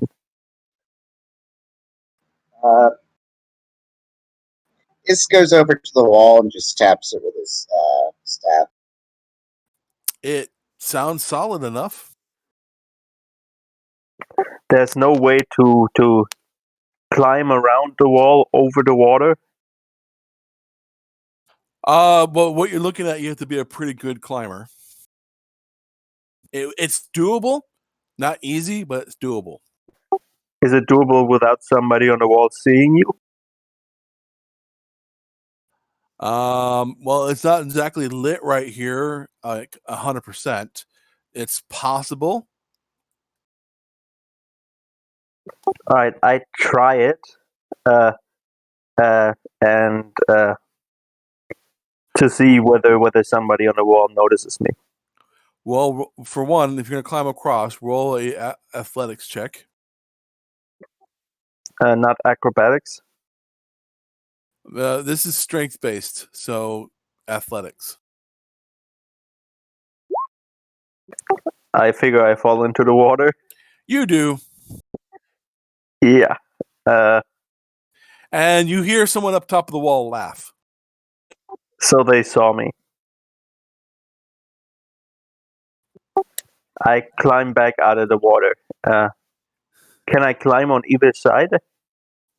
Sure. You can try. Try again. No, I mean, not. Can I climb It- out of the water on either side of the wall? Well, The- you get when you drop in the water, you're immediately sent down the river for a couple, about a dozen feet or more, and before you climb back on the shore. So I'm on the outside of the wall now. You are. Without getting caught by a net either. Didn't the guard say there was a net? Well, you apparently just barely missed it. When I fell into the water. Yes. But you can get up right next to the net, so they could actually use the net to catch them and then use it to climb back on shore. That's why Well, the net is set just below the water line. When you look closer, All right. just below the water line. So it's not actually attached directly to the wall. It's more anchored into like a foundation. I shout out upriver, given that the guards on the wall saw me, and I just barely missed the net. I don't think it's likely they got out this way. I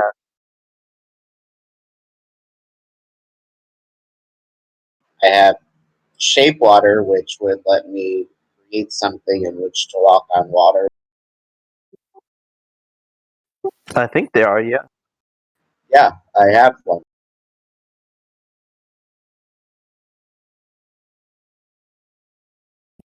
That's possible. I try to climb back into town. Well, again, do you want to guide it yourself before you start? No, I'm fine. You scamper across with no problems this time. Did the guard on the wall see me this time? Well, they're all standing right at the edge right now, watching the whole show. All right. Well, that test was fairly useless then. But yeah, maybe they walked over the water.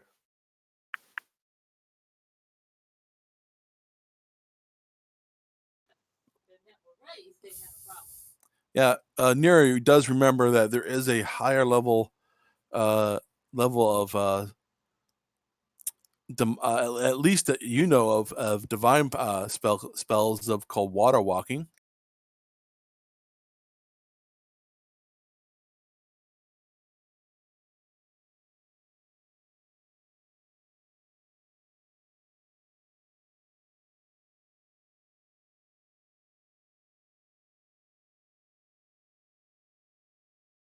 Hey, X. Yes. That sounds exactly like the same kind of book you read in your dad's library.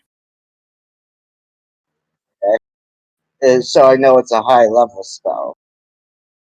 Also. Actually, if I remember as the DM, it's only a third level spell. Oh, third level spell. I checked, and it's a third level spell. Yeah, I mean, that would be easy enough to do then. If one of them had the ability to cast that spell, that very well could be it. I suggest to the guards, maybe on the river above the water, add a gate that they can raise and lower when a ship has to go through, or boat of some kind, and that they can close at night as well, so that people who can walk on the water might not be able to get in anymore. Maybe that'll solve the problem of. Well, it's going to take some time. It's not going to be an easy feat, but I definitely could put it on the agenda to have brought to the High Lord's attention and see about having it done.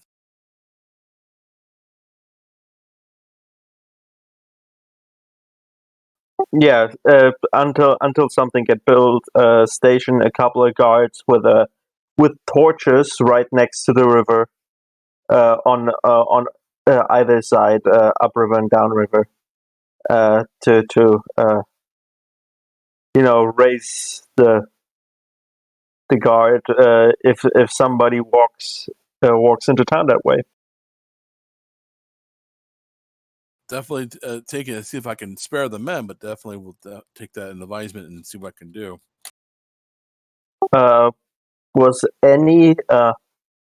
Were any of the families snatched farther away from the river? The buildings here and there, there's no actual pattern to what they're doing. So they were families snatched far away from the river as well. Could you maybe lead us to one of those houses? Preferably one as recent as possible that was not close to the river. Maybe we can figure out how they possibly could have gotten in there, and we can compare and contrast. Don't you want to look inside the building here? You said you want to look at the building as well. I mean, the important question is how they got in, right? And not necessarily what they were doing inside. All right. You're very quiet, Grim. Sorry, they might have done magic inside. If an Arcana check might help. I don't know. Yeah. All right. While we're here, we might as well go inside and check around too. So who's all going inside the building? Yeah, I figure we all go. We're so inseparable, except Anton, who is back at the at the thing stewing. Anton's having a party. Yeah, Anton's planning his revenge.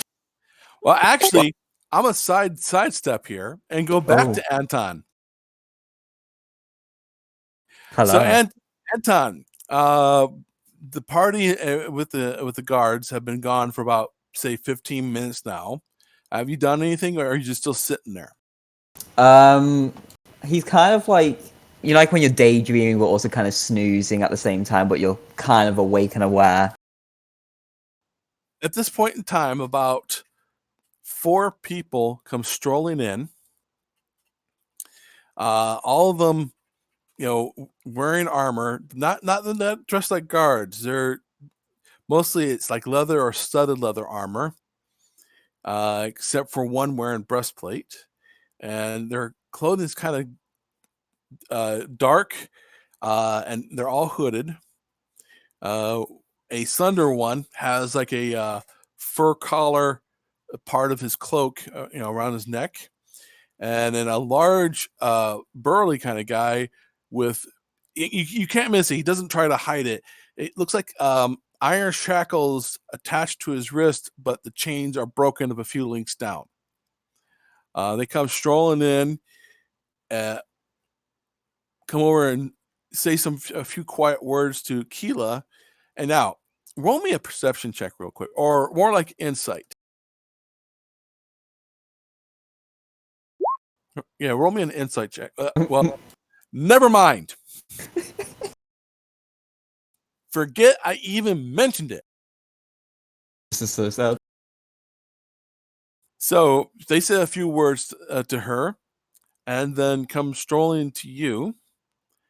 And I'm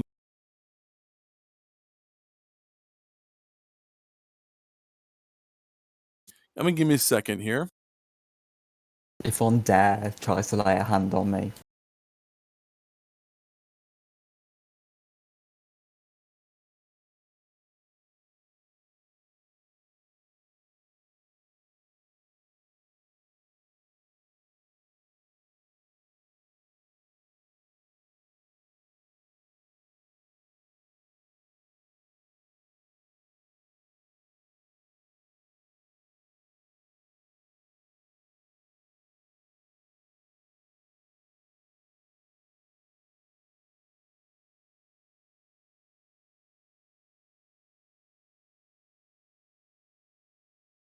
All right. Do you see that popped up?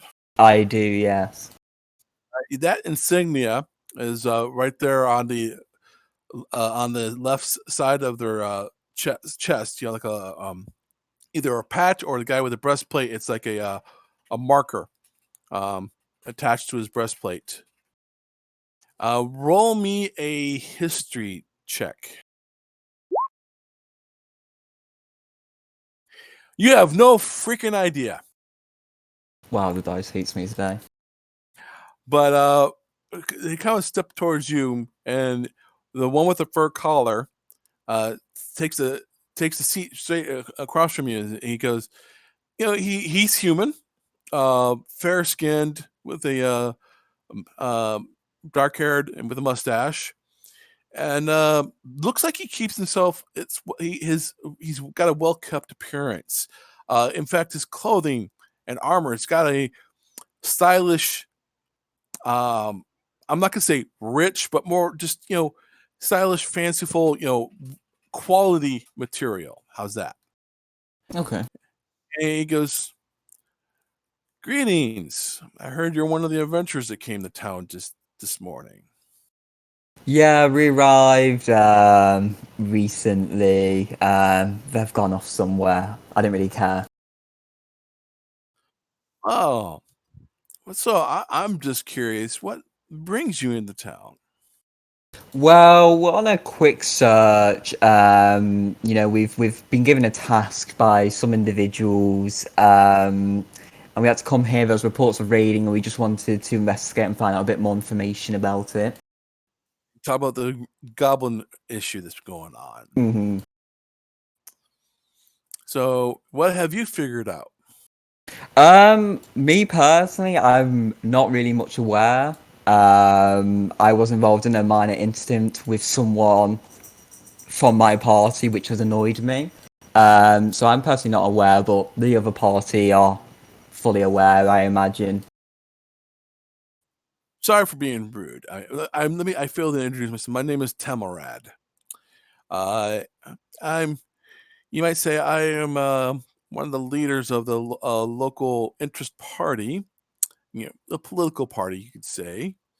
I'm not the High Lord, you know, but you know, we're one of the political parties here, and I'm hoping that you may be able to help us out because I do have some information that might be useful to you. You know, if you're interested. Depends. What sort of information have you got? Well, there's how can I'll go right to it. The goblins are apparently, from what we can tell, but we're not sure who, is employee of a mage. You're saying the goblins have a mage? Employed by a mage. Right, okay. Do you know anything about this mage? Except nothing more than what we can get out of the few we capture, called the Green Master. The Green Master? Can you tell me anything more about the Green Master? That's the extent. I hope you might have heard that name pass by before and have more knowledge, because we have nothing to go by except that they said he's human referred to as the Green Master and has some distinctive skill with poison magic. Yeah, I mean, there's been some, when we've been searching areas, we did find an area where sort of bodies with very distinct smell. I don't know if I can associate that with the Green Master, but it is a name I have heard mentioned by the party quite a bit. So I do keep to myself a little bit. The best thing is, are you planning to stay around for quite a while? We might not, depends on what we feel, but we definitely want to be. If you happen to find out who this Green Master is, we would definitely be interested to learn about that. I might make it worth your while. Well, if I find out anything more, where's best I can find you lot?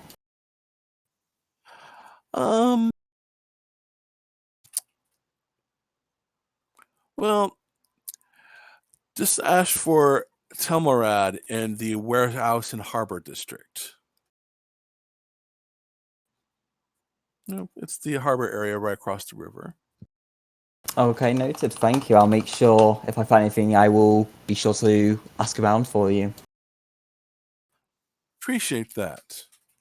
Because, to be blunt, this whole goblin raiding thing and disappearing families is bad for business. Oh, what sort of business do you run, if you don't mind me asking? Smiles. Every business type.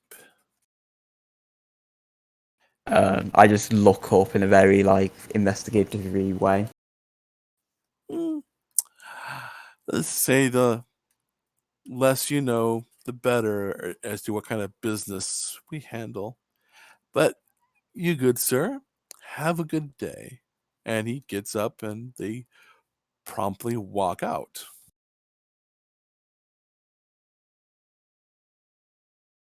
What do you do after that?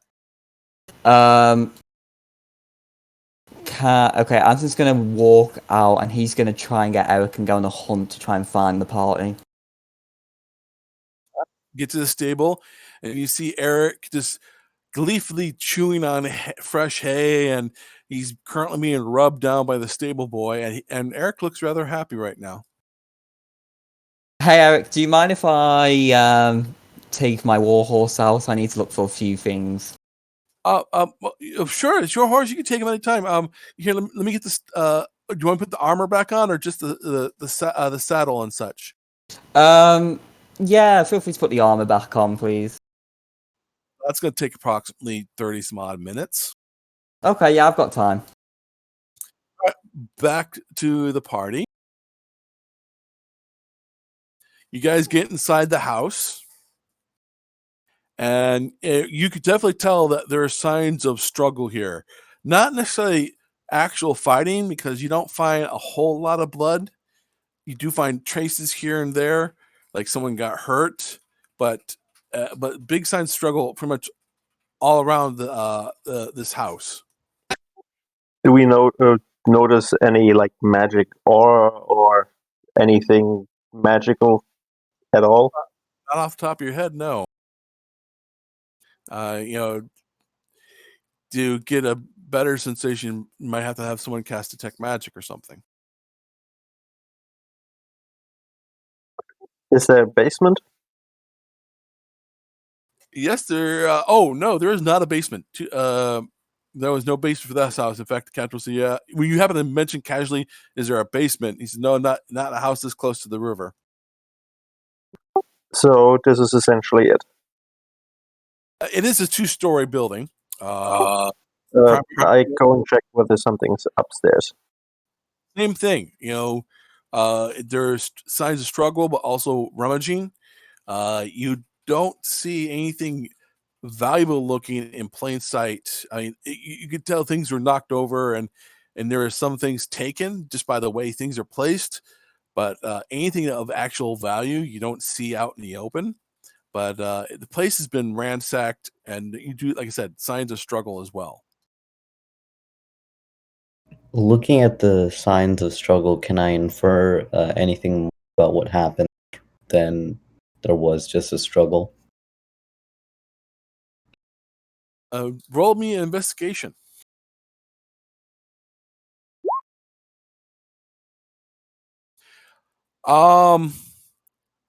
Yeah, I mean, it's like, from what you could tell, people were gathered into the living room, and you do find a bit of rope,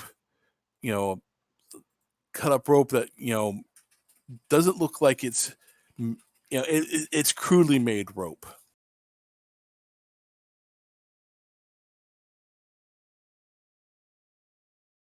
Anybody else doing anything?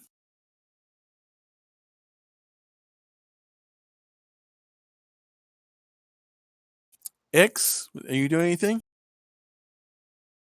Sorry, I've been trying to discuss this, so I don't know what's going on. Given that, we're not really finding anything, I suggest we move to the other house, the one farther away from the water, to see whether we can find anything there, figure out how they got there.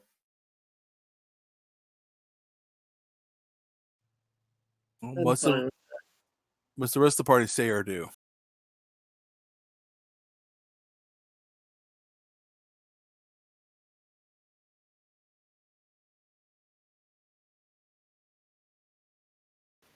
Yeah.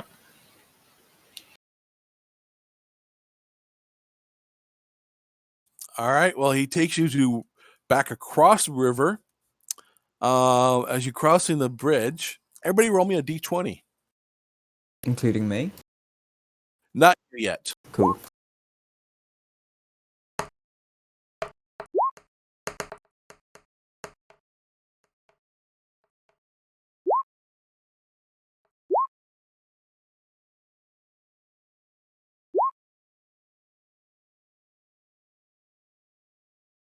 All right. As you're crossing the bridge, right around to get to the center, suddenly a large salmon smacks right into Cheris, knocking him off his feet.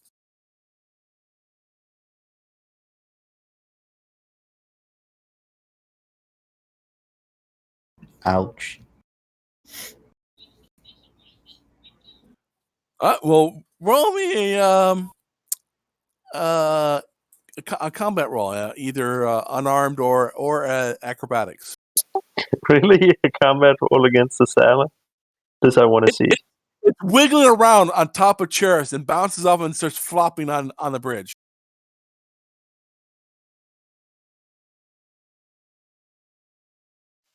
So basically, this is Megacarp. Yeah, Nura, you catch it. You are now holding on to this big wiggling fish.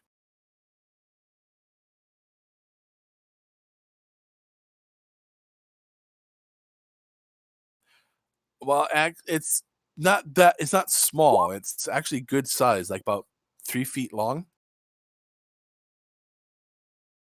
And so Nura is currently biting the head off a fish. And all right, Ozzy.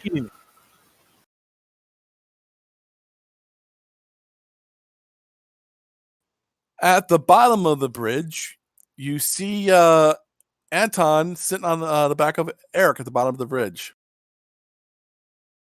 Now the party can begin.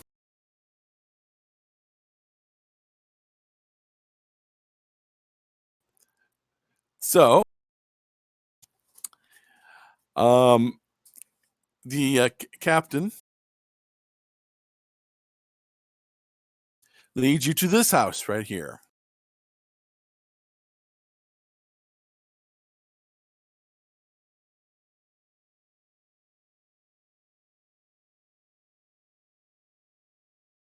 He stands in front of the house and says, "This is, this house was the family disappeared from about 4 nights ago, but it was like one of 5 houses spread out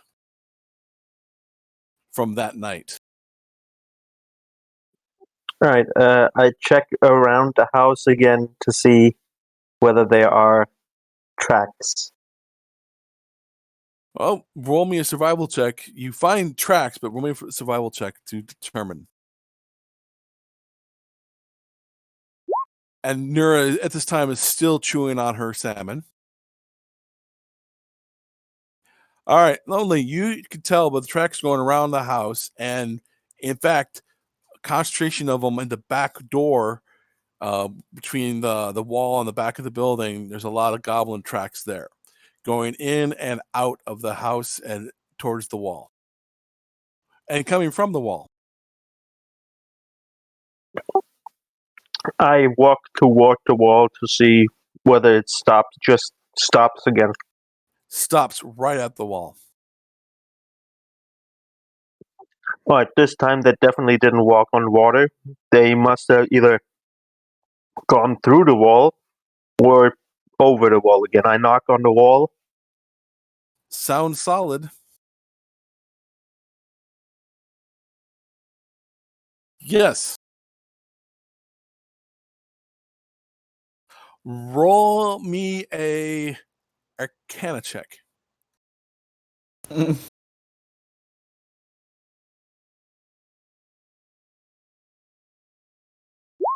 Oh, of course, Cole got good rolls. You heard of it.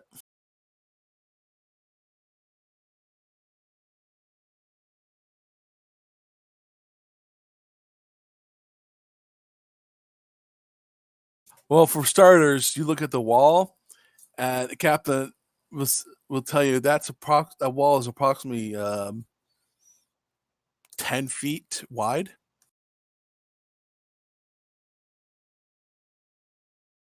Oh. All right.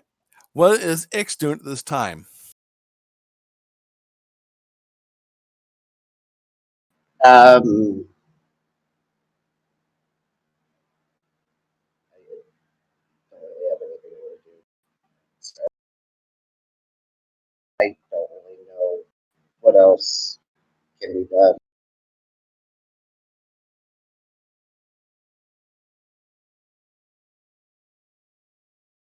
Well, Prim, what are you doing? Now that Lonely has found the tracks, does that mean I'm like confirmed to be able to follow the tracks? Yes. All right, then I should. When tracking other creatures, you also learn their exact number, their sizes, and how long ago they passed through the area. I'm not sure how that would. I would say how we want to handle that. I would say if you study for say about 10 minutes, study that, and then just give me a survival check, just so you can. I give you how much numbers you can determine. Oh, okay, never mind. Okay, looking at it, they came definitely, quote unquote, through that wall, and you guesstimate approximately 20 goblins, but also a set of about 4 larger footprints, not ogre size, just larger than goblins, but you're not sure. And you can't find out Maine or Gizo because the tracks are old and it has been raining, but they go a lot of the tracks go to the back of this house and into it, but some in a less noticeable way. I want to say it's not like pounding the dirt or anything.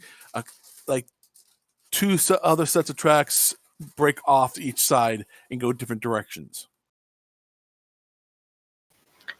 All right. Who do we want to follow here?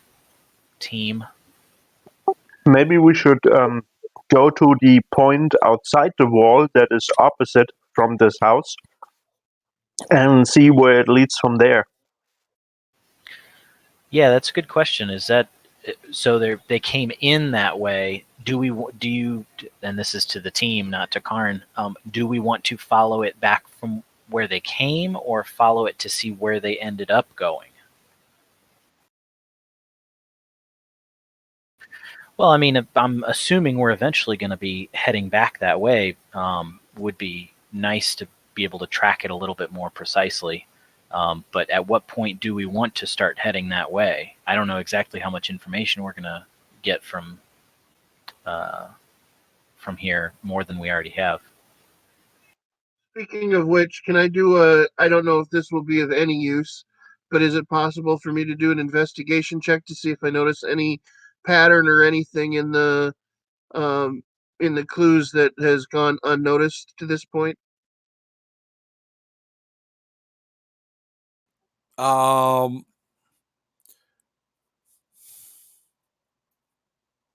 nothing that's out. Nothing that's more than obvious. I mean, um, you gather that they're getting in somehow and raiding various houses and taking people. Now, of course, you haven't looked inside this house one bit yet. You're all still outside.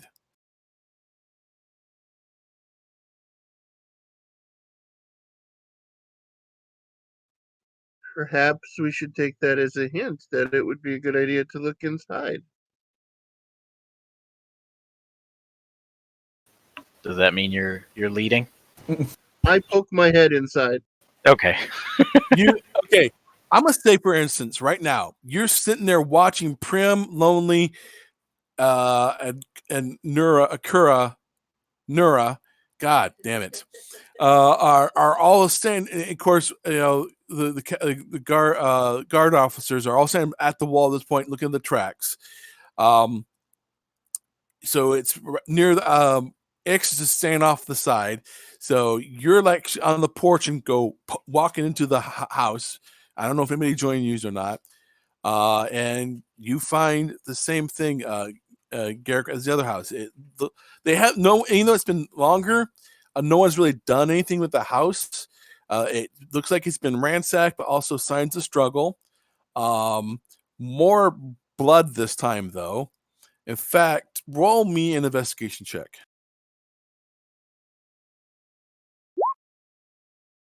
Oh, that's good. All right. In the kitchen, it looks like, to be graphic, it looks like there's a spray of a blood spray pad on the wall that looks like someone got their throat cut.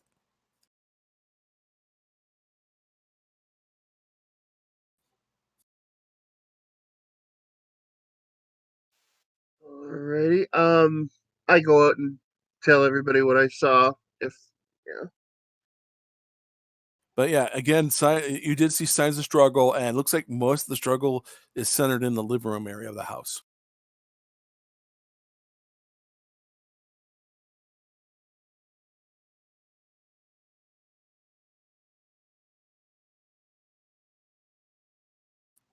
So, what about you, Chairs? You doing anything?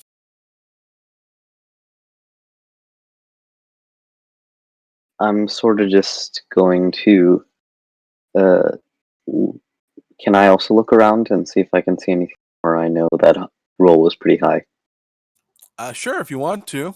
What are you looking for specifically, or what part of this is also a 2-story house? Uh, anything you're going to look in at particular? If there was any magic involved, probably, possibly relating to Ix's humming or.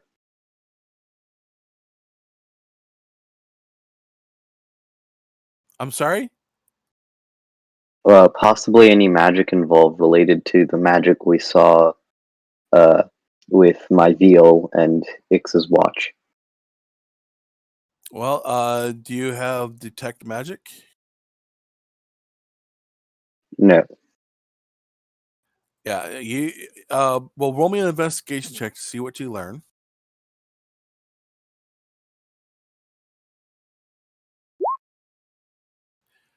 You don't find anything extraordinary.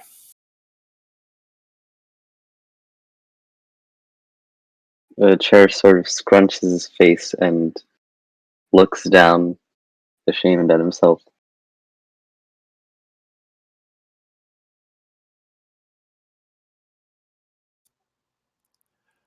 All right. I need to go do bio, so let's take a short break, people. Okay. Sure. All right. Let's say about 10 minutes or less, depending. Yeah, works for me.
Hello.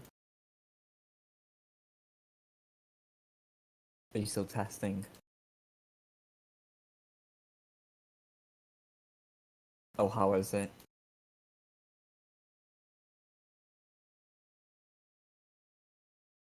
How exciting.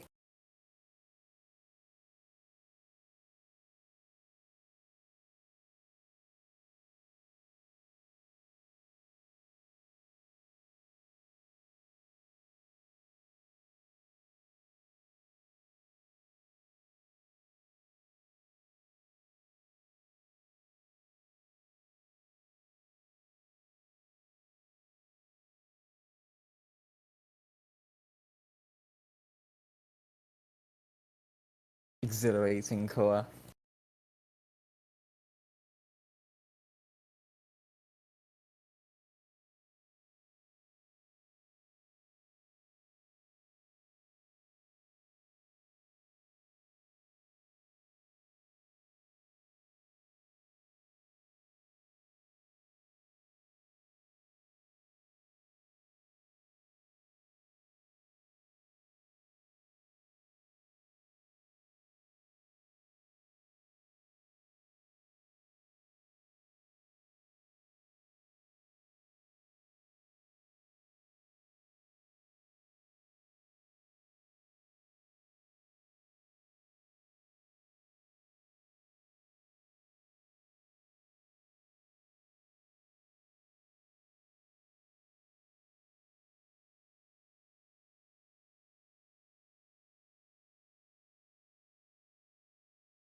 I was just checking to see that the priority push to talk actually works. I think it makes everyone quieter when you use it. Yeah, the person who does it is a little louder and everyone else is a little quieter. Admins have it everywhere in the server, and dungeon masters have it in their campaigns. Yeah, so if Karn wants to shout over us, it's as easy as doing that. Though you do have to set up a keybind extra for it. I used to have the benefit where my mouse has like 2 buttons at the side, so I always used to put priority at the other one and my normal push talk on the other.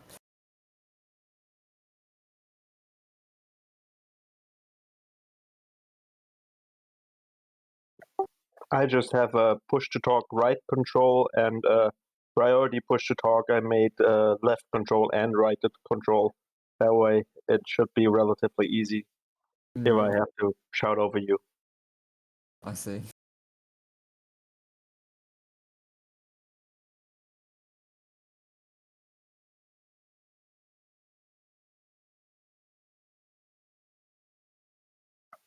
How does everyone like the server? Yeah, it's really nice. I like it. As you may have seen, it does have area for one shots. So if anyone wants to run a one shot, there is space to do so. Just saying.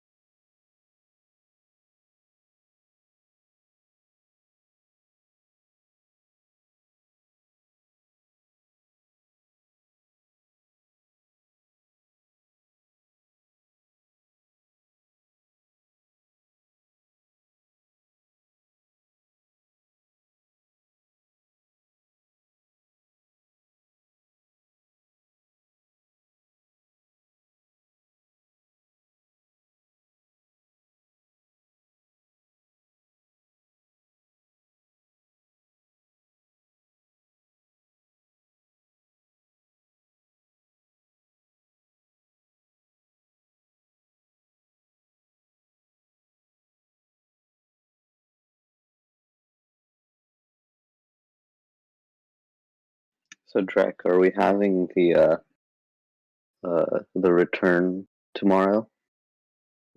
Yeah. You guys How still fun. have to heist knockoff Madonna, and well, I say knockoff. It's a beautiful masterwork cast in silver with moonstones for eyes. So but And we're gonna steal it. yeah, you're gonna steal it, and then presumably you're going to hand it over, and then you're in town for a reason. So we'll see how that develops, right?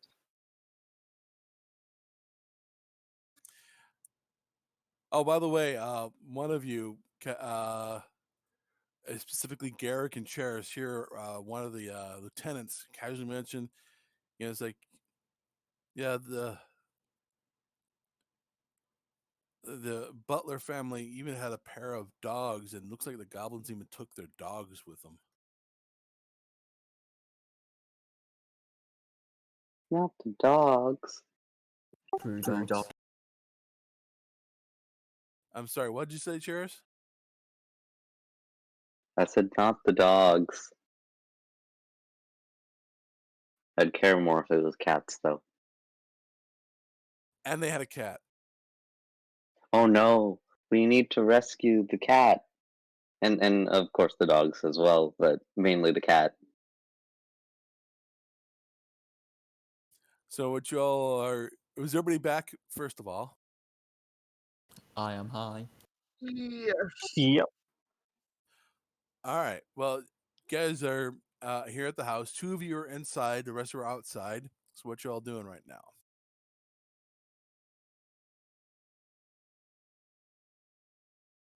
Right, there's tracks to the wall, and then there's tracks to 2 other places, right?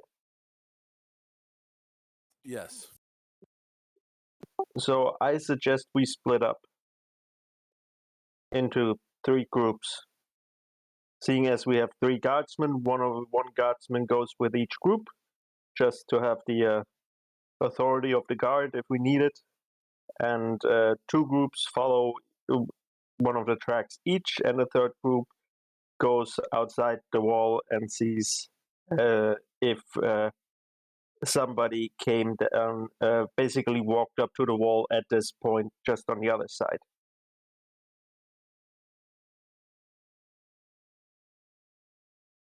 So who's group number 1? I call grouping with Nura. Oh, thank God. Right, there's 7 of us, right? Well, there's actually only 5, because 2 are inside. Yeah, but I mean, they'll make up one group when they come out in like a minute. So Well, actually, there was Cheris who popped out and said that I'm out of the building and said I'm going with Nura. right, yeah, but overall there's 7 of us and 3 groups. So there's going to be 2 groups of 2 and 1 group of 3. So given that it's outside, I suggest Prim, one of the guards, and somebody else go outside and check the outside of the wall. I'm more than happy to go along with Prim if Prim wants to go be on the outside, thing group.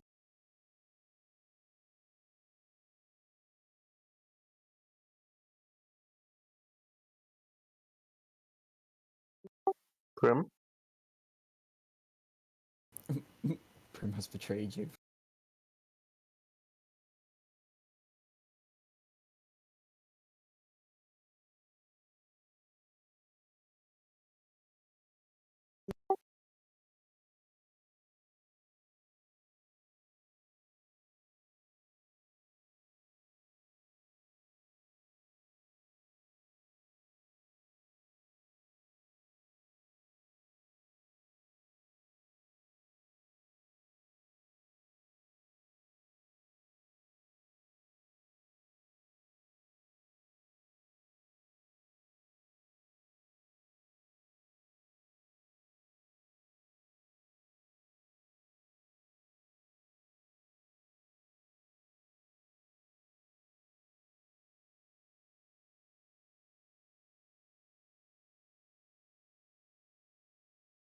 All right. Well, in that case, wait till Prim gets back.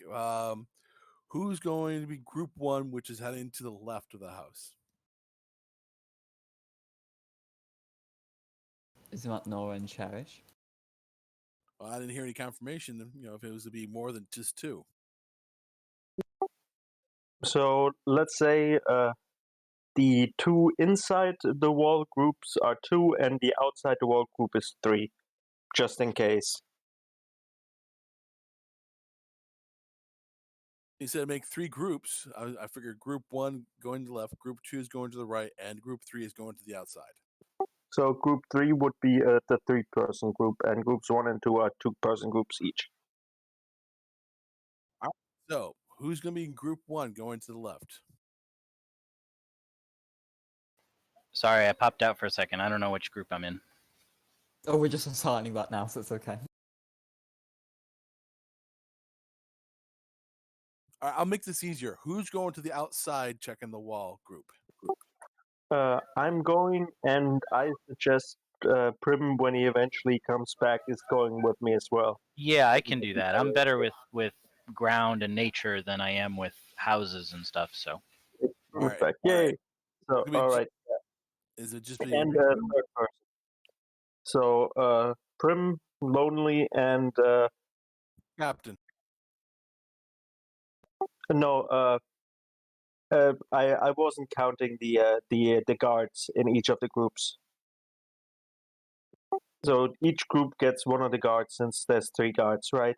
The 2 lieutenants and the captain. Correct. So is there a third person in Group 3, or is it just you two? Seeing as there's 7, one group has to be 3 people, and I suggest that the outside the wall group is the one with 3 people, You, Prim, and who else? which is what I'm asking. Somebody else.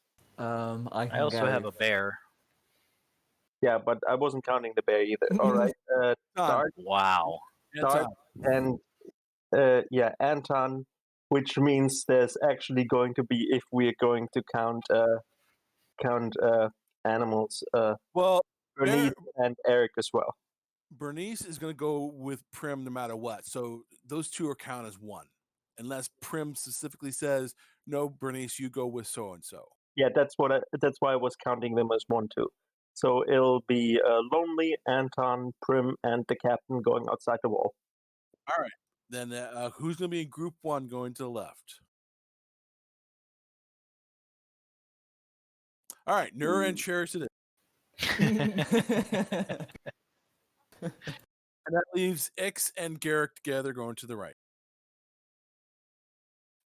Sounds good. Start off with Cherish and Nura. You guys go to the left with one of the lieutenants. And as you go more away from this house, the tracks get a little bit fader and fader. It's like not as easy to follow because they're apparently being more, what you can tell, looks like they're being more cautious and careful. But that lieutenant that's with you, the human one, Curtis, says, it looks like it's going to one of the houses that also got hit that night. Right there, the red house that I am pinging. All right, you two get to that house, and it's definitely looks like another that's abandoned. What do you two do? I'm gonna go inside and try and investigate.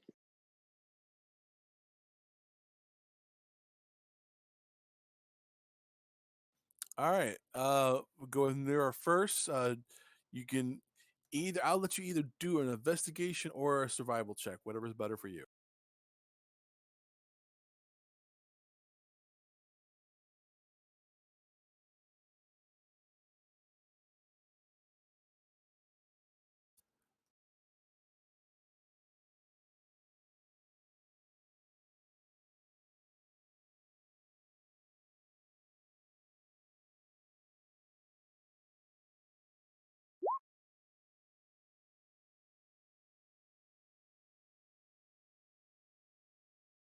All right, Nira. When you get to the house, you notice that it's the tracks become more distinct again, and the tracks do circle around the house. You know, the goblin-looking ones, which you'll be able to figure out which are goblins. They do encircle the house before it goes through. It goes. Looks like they all lead mainly to the back door, both going in and out. The tracks to go around the house is like they only circle once before they actually go inside the house and then leaves again. In the meantime, no, back door, back door part of the house.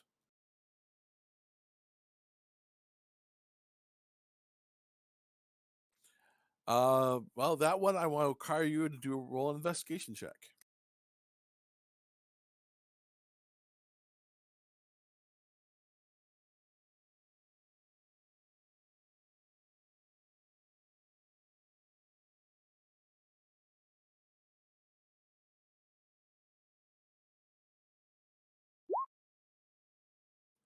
They got in. That's the extent of your knowledge.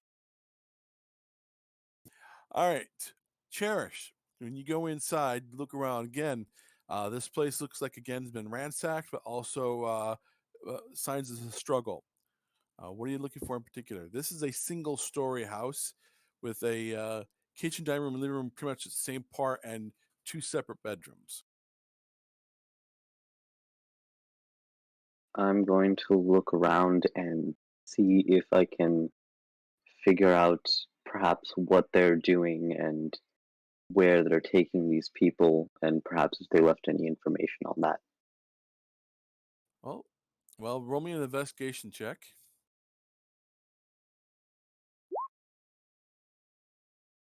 Nothing stands out. Same thing. I mean, there are some blood here and there, but signs of struggle. Things are taken, but that's the extent of you can figure out.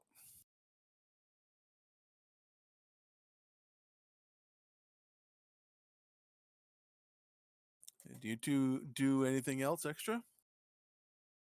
Can I assist Nura in investigating the door? It's basically she was doing it at the same time you were looking inside, so you can't assist her now. Oh, okay. Him. The reptile person. All right. In the meantime, Garrick and Ix, you head to the right from the brown house, and you come up to one of the very first abandoned houses you noticed when you first got here. That brown house right near the gate. The lieutenant that's with you, the elf, mentioned, yeah, that was one of the houses that disappeared that same households that disappeared that night.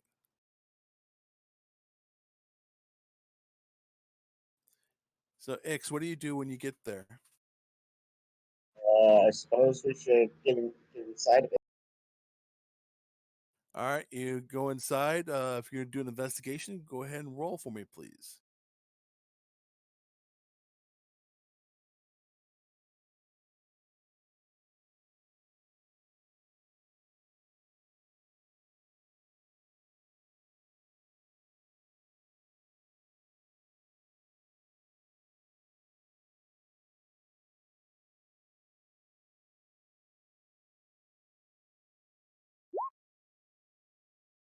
Aha!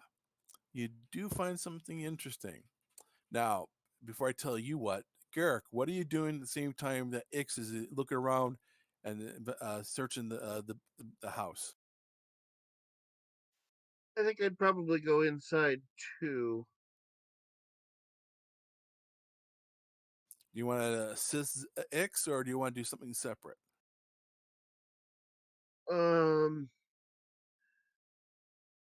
I'd probably do. I'm just thinking about how I would. I would do a separate thing. All right. What are you going to look for that's different? He's looking for clues. What are you going to do that's different? Is this a one-story or two-story house? This one is also one story. Also one story. Well, was he able to look? So he's able to look around the whole thing with his search. I guess I will just assist him then. All right, X, go ahead and roll. Make another roll, please.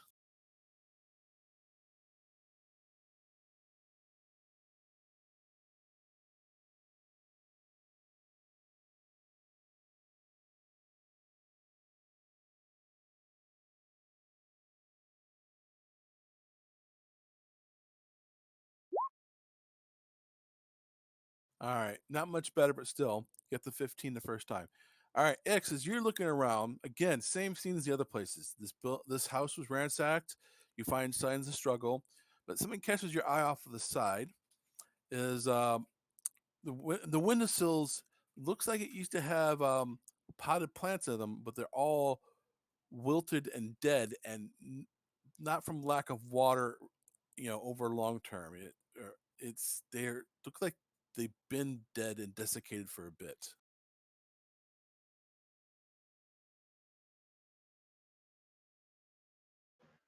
All right. Well,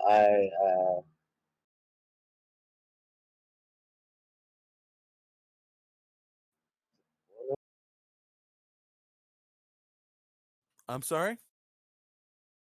oh, Garrick.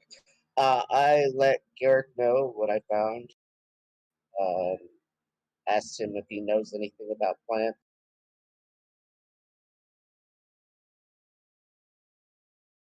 I Garrick. know that they can grow.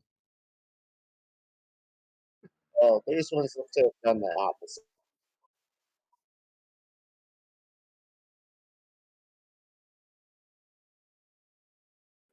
I guess I'll try uh,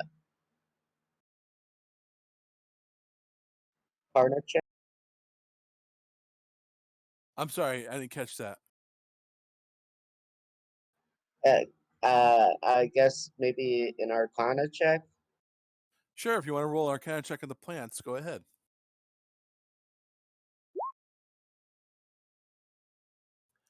Um, since you've already noticed this before, yeah, these plants, they're kind of coated in that same green, light, very faint green coating of of uh fudge. I'm suddenly not losing lost the word, like like a faint translucent green powder coating them. The same stuff that was found on the bones in that one carnal pit back at the other town. I'm not sure. Was I there for that?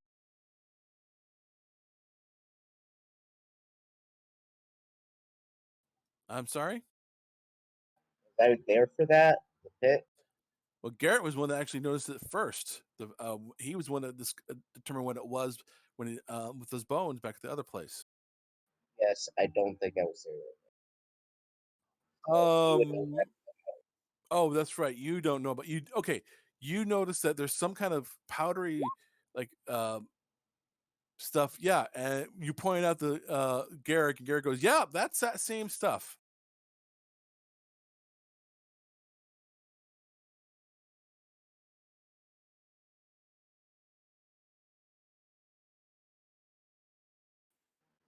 that.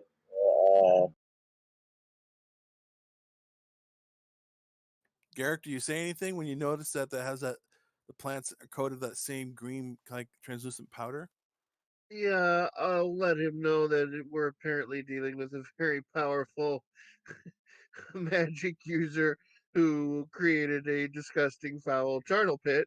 Um, yeah, that's lovely.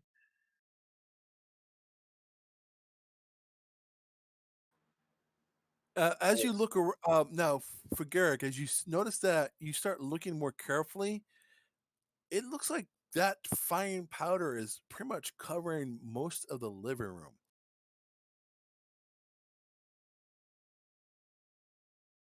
We might want to step out of the house. Uh, you with that roll, you determine that if it was going to do anything detrimental to you right now, you'd already be feeling it. Okay. Um. Okay. Well, good. good to know. I guess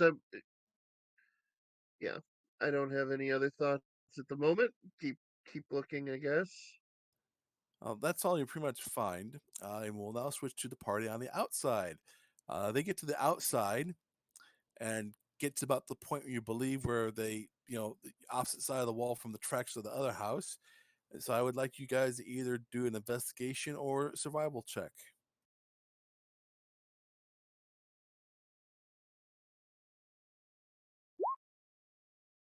Oh Jesus. I cast guidance on Prim. Oh, is that an extra D4? Yeah, that's an extra D4.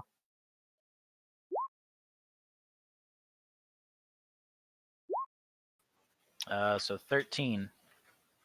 13. All right. You barely managed. Okay. The ground out here is not as well maintained as the inside. You do find remnants of the tracks, and they look like they're coming right out from the wall. And where they're just going south. Is that it?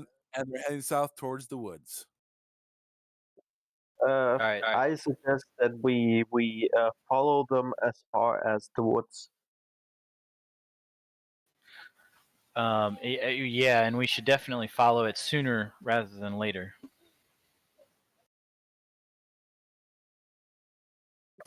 Sure. So do you guys follow the trail towards the woods? Yeah. Can I tell Loney and Prim now this is when 4 people came to me and informed me that the goblins were actually employed by a mage.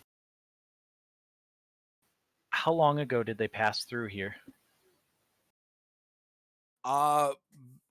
These particular sets of tracks are a few days old. Basically, nothing new and recent. I asked Anton, what do you mean they're employed by a mage, and what mage, and how do you know this? Well, there was 4 individuals. One was called Tenmerad or something along those lines.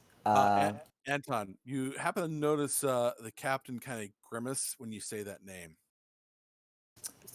Yeah, some people came to speak to me, and they talked about the goblin issue, and we had a nice discussion about that. And they said that they'd found out that the goblins had been employed by a mage, and then he talked to me about the Green Master, and he said if you have any information on the Green Master or anything about what the Green Master is, to come and visit him. I asked the captain whether he knows who this guy is, and if he's ever heard anything about a Green Master. Okay, I know exactly who Telmarad is. He is basically the leader of the Zentarum faction, a political faction in this town. And as for the Green Master, this is the first time I'm hearing anything.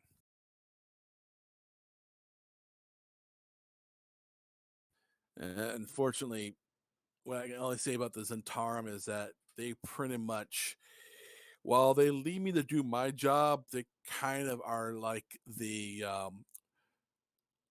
party in charge of the town. Are the High Lord is part of that party. The Zentarum are not people that I really trust or care for. But aside from making all the prices in town increase, they haven't caused any other detrimental effects that I know of. Would I know anything about the Centarum? Who was talking? I didn't.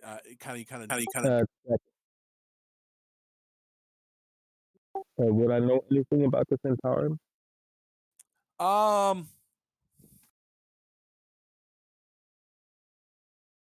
Yeah, that's what you basically believe, or that's what you actually know of.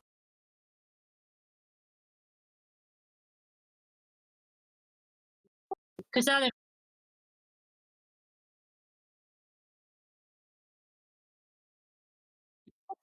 All right. And I asked the captain, you know nothing about the Green Master. Hey, Drek, you're not coming in clear. Can you hear me now?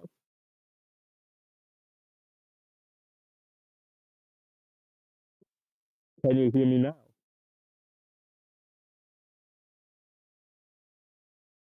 Yeah, it's like the quality of your broadcast is decreased. How about now?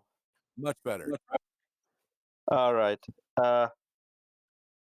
Well, I asked the captain whether he knows anything about the Green Master.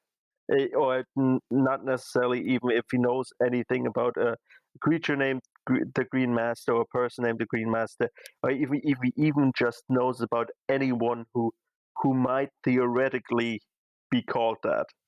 Like whether he knows about a wizard who likes to wear green, or a warlock who, I don't know, has green hair. I don't know. Anything that comes to mind when he thinks about the words Green Master and Spellcaster. No, I have not heard of the Green Master until just now. It would have been nice if the Zentarum had shared that information with me, but no, there's nobody here that. He kind of pauses for a second. Wait a second.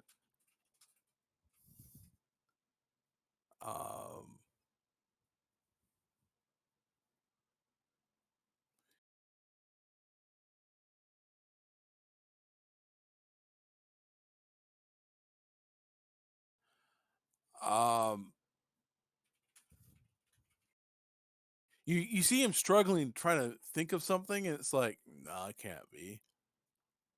Why? Just tell us what you're thinking, even if it's not true. It's better that we know. Well, Telbor, the High Lord, has been wearing green gloves as of late, but he's a wizard as well, but not on the power scale the way you guys described. I mean, yeah, but maybe he's like an apprentice or something. I think or maybe he isn't. Maybe it's just a coincidence. But if he is involved, then it's important we know before anything happens. He hasn't acted strange or anything. He's been actually, help come up with the nets across the river entrances and such, which have helped. He never shown any kind of display power of walking water. In fact, he's been knocked off the bridge a couple times by the flying fish. Yeah, maybe he's not the one who's getting them into town, but maybe he's providing them with information or with targets, or maybe he's suggesting solutions to you he knows won't work in an effort to keep you from the right track. Or I don't know, but his name came to your mind when I asked the question. Anything about green and well, he's the only spellcaster I know in town that has anything remotely green on him, and that was gloves. That's it. Okay. I don't suggest that we go knocking on his door and storm in and ask him, "What do you know about the Green Master, you dastardly fiend?" But we might as well go talk to him, right? You said he's part of the Zentarum. Yeah, he was actually, kind of like, helped given the position of High Lord by them. So we go talk to him and we ask whether he knows anything about the Green Master, given that his associates warned our associate about the Green Master, and we'll just see how he reacts to the words Green Master. I mean, should we see if anyone else from our party knows anything to do with the Green Master? I mean, yeah, we'll definitely meet up with our party first and go there as a group. I wouldn't want to fight a spellcaster, just the three of us. It's always better to have overwhelming force. When you say three, Bernice butts head against your hip and then looks at you. I tell Bernice she, like Eric, doesn't count because they are supernumeraries. They are not numbered members of the party, but they are full members of the party. They She count, looks- just she- not numerically. She gives you a hurt look.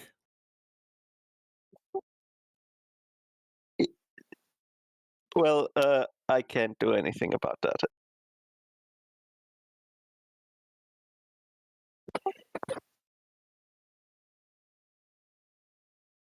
That's what you kind of get. I put it in chat. I don't know. I scratch her ears, but aside from that, Okay, so you head back in the town or what? well, we did say we're gonna follow the tracks to the edge of the forest before we head in. All right. Well, you follow along, and actually,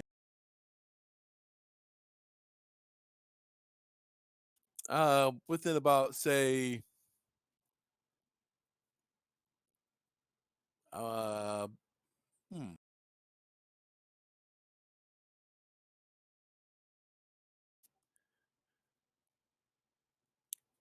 Well, it's not a short trek. I mean, the forest edge is a little bit of a ways, so Prim will, see in the distance, see the edge of the forest, and you can guess maybe Prim it'll be about like almost a 3-hour trek on foot. Wait, I thought the forest was like a couple of 100 yards away. No, it's not that close. All right, then we're not going the entire way to the forest. Yeah, we're going probably like a couple of 100 yards. probably regroup right outside the wall where the tracks are, somewhere close. All right. Meantime, Nura and Cherish, what you two have looked over the house what you can. You do anything else? What you doing?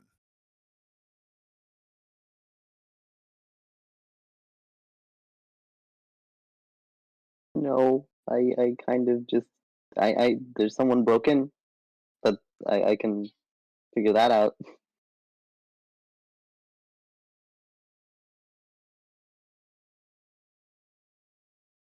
All right, you start heading back. Garrick and Ix, what are you two doing? Also thinking of meeting up with the group and telling them that we have mage problems. Big old mage problems. All right, to save time, I'm going to say you all reconvened pretty much back at the actual gate.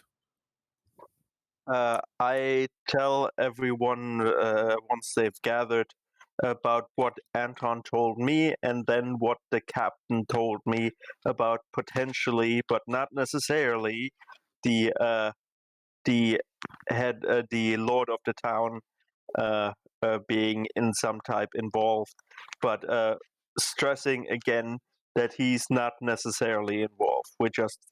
It'd just be a good idea to go talk to him in a way which doesn't let him know that we might possibly suspect him, but which could possibly give us an idea that he's involved if he is actually involved. One of the lieutenants, after you said all that, gives you a glazed expression. Which lieutenant? Human one, Curtis. Glazed as in, like you said, so many words and in such a fashion and such a fast pace that you kind of blowing his fuse in his head. You know, when you lecture someone and they kind of like just like give that faraway look. So he not I'm under a spell and I've just triggered something glazed look. Yes, spell really. It's just like, when you lecture a child for so long, they just stare at you with that faraway stare. Yes. All right. So yeah. Okay. The rest of you.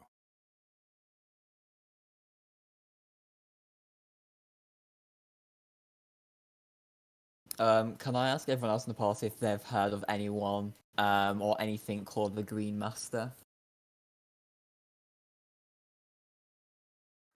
Should we roll for it, or should we assume that? Well, I think Garrett got that name, and in fact, you were part of the interrogation of the Goblin boss who brought that up first time.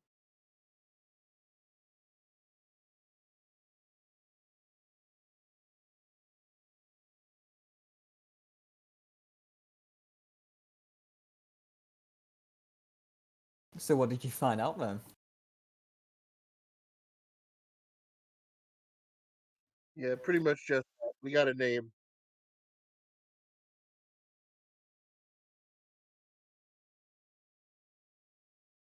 Hmm.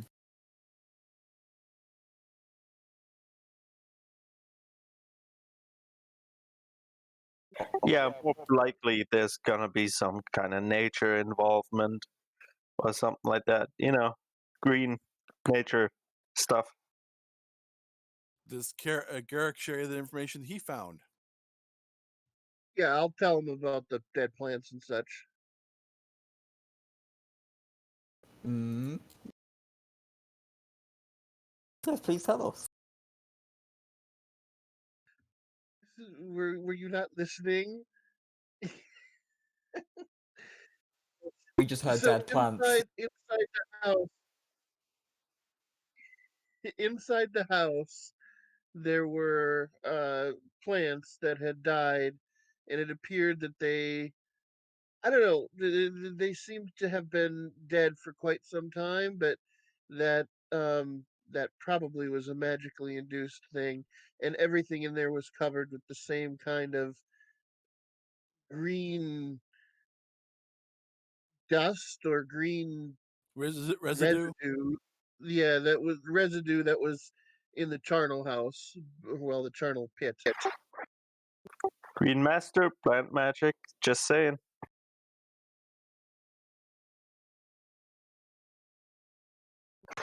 That actually kind of makes sense. Should we maybe think about going back to the tavern, and then the next day we can then discuss what we really want to do? What time is it? Yeah, what time is it? I was walking around investigating and whatnot. I'm going to say it is probably close to noon. Oh, I suggest we go back to the tavern, have lunch. In the afternoon, we talk to the lord of the town, then go back to the tavern, have dinner, sleep, aka take a long rest, and then in the morning, possibly after a robust and nourishing breakfast made by someone who is not us, go looking in the forest.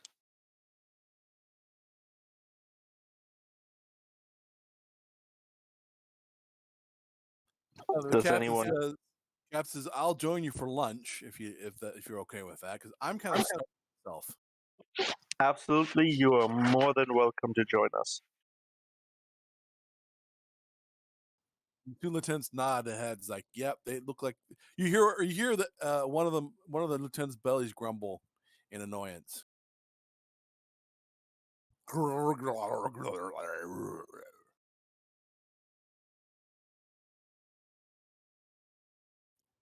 Yes, in fact, you just finished the last of that fish probably about 10 minutes ago. Now make a Constitution save versus death. No, I'm joking.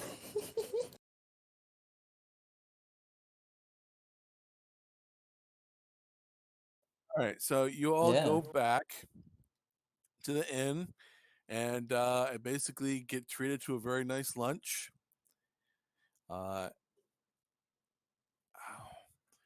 All right, then after lunch, you said you're going to go to visit the High Lord, correct?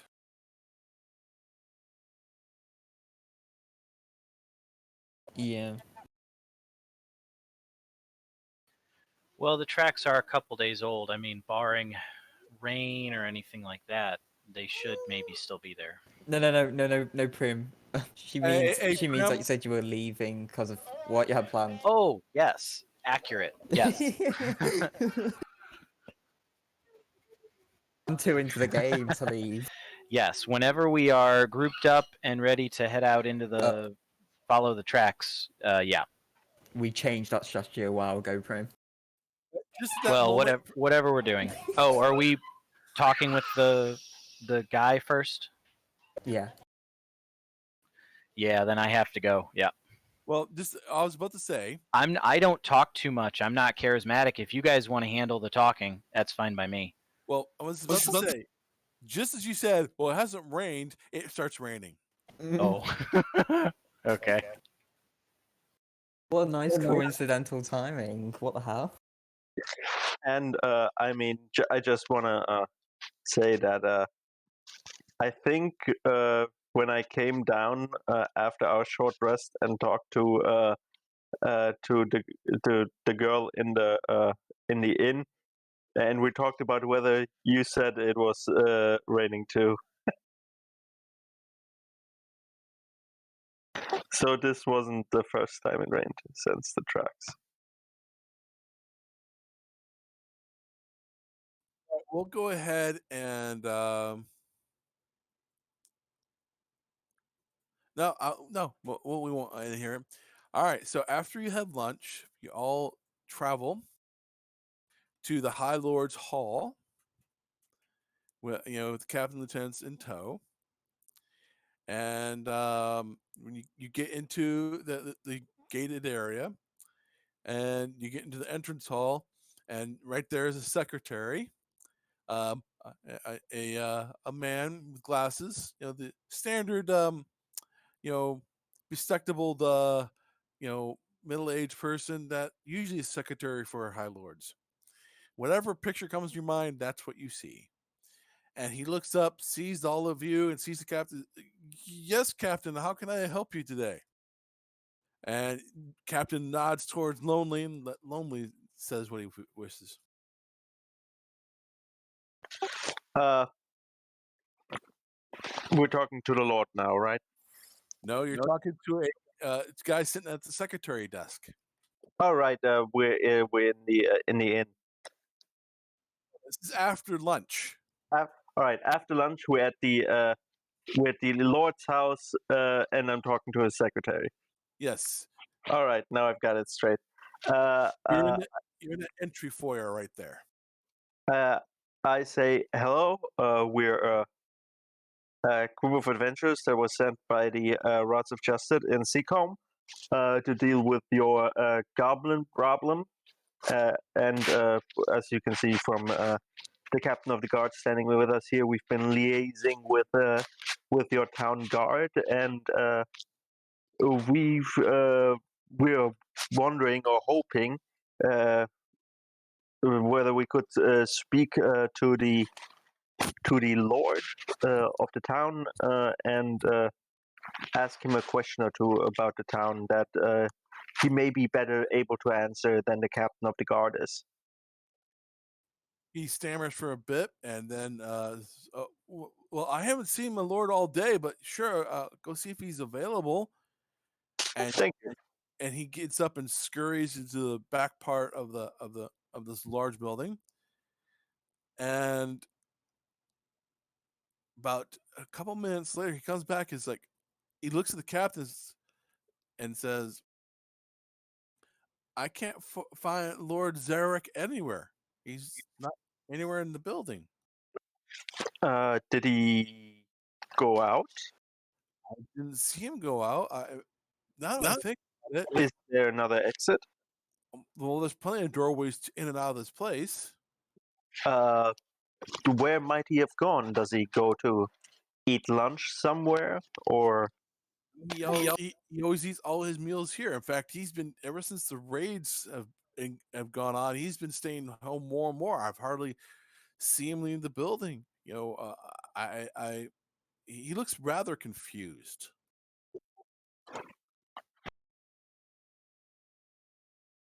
I ask him whether or I ask the guard captain whether the center room have a like a guild hall, I guess, or like a gathering place here in town. Not that I'm aware of. I think those fellows meet the High Lord here whenever they want to talk to him. I asked the secretary the same question, whether he knows of a gathering place for the High Lord's associates. I don't pay them no mind, sir. I try to avoid them as much as I can. I know they are associated with the High Lord in some way, but I don't really. When they do come here, they just walk straight past me like I don't exist. All right, so a lord who doesn't usually go out is not here, and does he usually if he does leave the house, does he usually inform you first? I asked the secretary. Yes. He usually lets me know just in case someone wants to find him. He usually lets me know where he's going. I'm I'm at a loss. All right. When's the last time you saw him? You see him try to rack his brain, and come to think of it, I haven't seen him for since yesterday. I think. I asked him to show us to the Lord's private quarters. He looks over to the captain. The captain just nods and said, "Yes, yes, follow me." And he leads you all further into the building. You first go through like a meeting room area, like a minor audience room, cabinet room, whatever you want to call it. Large table, multiple chairs, podium and other things. Then turns to the left, head further in the building. You come to a large hallway. One location you just uniquely smell cooking coming from. He turns down the hall, turns the opposite direction of the hallway, and heads towards not necessarily towards the end, but towards the middle, and where a pair of double doors are. And this is the Lord's residence, his personal, study and bedroom as well. And and pulls out a key and unlocks it and opens the door.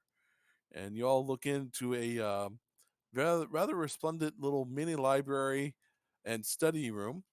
There's a desk at one on the other side, multiple candles and candelabras.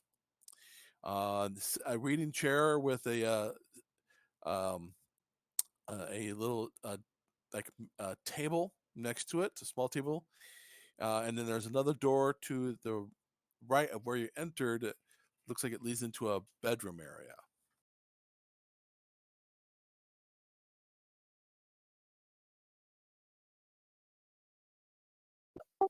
Do I see any signs of struggle in like the bedroom area? When you get in the bedroom area, it actually when we get to the door and you start opening it, like, yeah, there's a dresser right there, and you fully open it, and the bedroom, it looks like it's a shambles. So definitely a struggle. I asked the secretary. I assume it doesn't normally look like this. He looks wide eye and kind of just like, no, well, the High Lord is usually very immaculate. Is there like any tracks we can see? Is there an easy way out of the room that's not through the entire house? Well, for one, it's all carpeted, so you're not finding any tracks. There is a single door window in the bedroom, but it looks securely locked from the inside.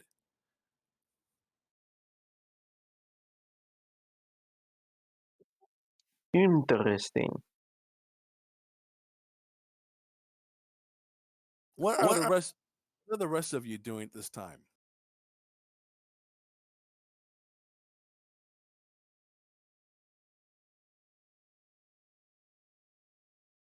Ix, are you doing anything particular while you're in here?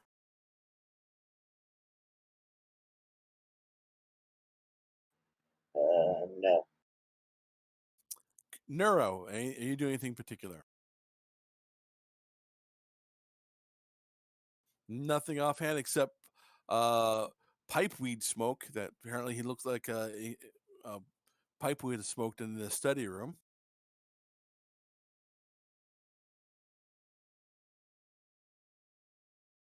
As you just casually rummage around things, you on one shelf of where the bookcases are, you find a nice lacquered box. You open it up and you find a bunch of pipe weed with a a tinder and also a pipe in it. I'm going to take a pinch of it and put it in a little pocket. Ooh. For scent-related tracking later. Mm. All right, well, note that down in your sheets that you have that. Anton, are you doing anything while you're in the study, or are you going in the bedroom?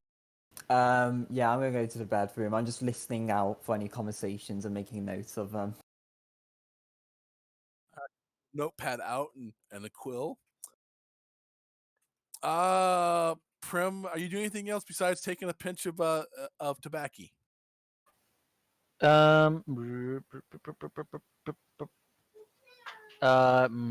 No, I don't think so.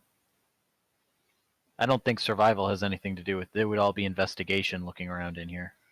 Pretty much. Cherish, are you doing anything?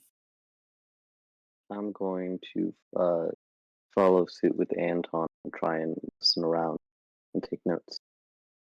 Okay. Garrick, are you doing anything? Would it make sense to do an Arcana check on anything, or would everything still be investigation check? What are you looking at particularly that you think needs an Arcana check? I'm just kind of trying to see if there's anything that's gone unsearched for that might be uncovered. Where are you looking? Well, nowhere in particular. You just re-describe what's in the contents of the rooms again?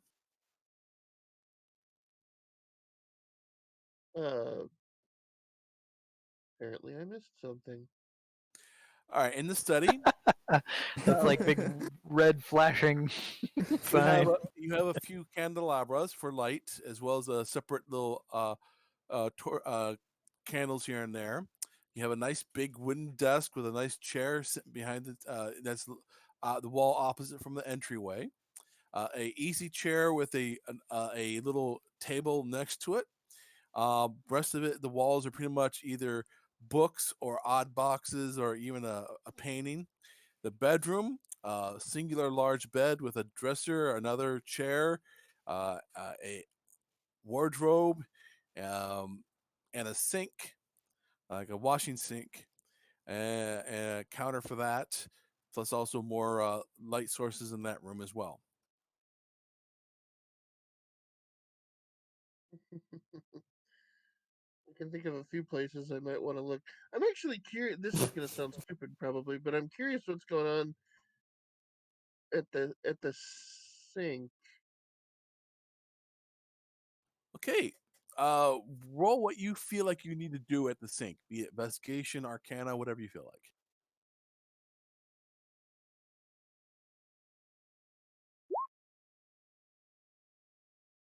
Only go with the first one. I accidentally hit it twice. Okay. All right. You're looking closely at it, and you find not a lot, but a little bit of that same residue in the sink. Kind of thought that might happen. The green powdery stuff. Yes, which we've found at the charnel pit and all over in the house. All right, so if there's green powdery stuff in the sink, I'm guessing the kidnappers, the hypothetical kidnappers, didn't actually wash their hands while they were here. So I'm guessing maybe, potentially, the Lord is involved and he's not here because he's out doing dastardly things with the goblins and the Green Master. Or he is the Green Master. Is there anything green in here? Or he is There's the Green another- Master, yes. Where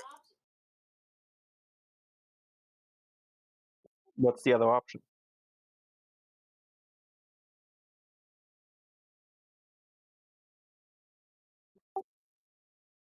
I mean, I guess that's possible. I don't know. Well- I think he's suspect numero uno right now. well, Prem, what are you? Where are you looking for? You were just talking about green stuff. Where were you looking? In the bedroom. All right, Or in his desk, I guess. Well, pick one. You got in the bedroom. You got a wardrobe and a dresser. Yeah, I'll search through clothes. Yeah. All right. Well, you open up the wardrobe, looking around, and just roll me a perception check.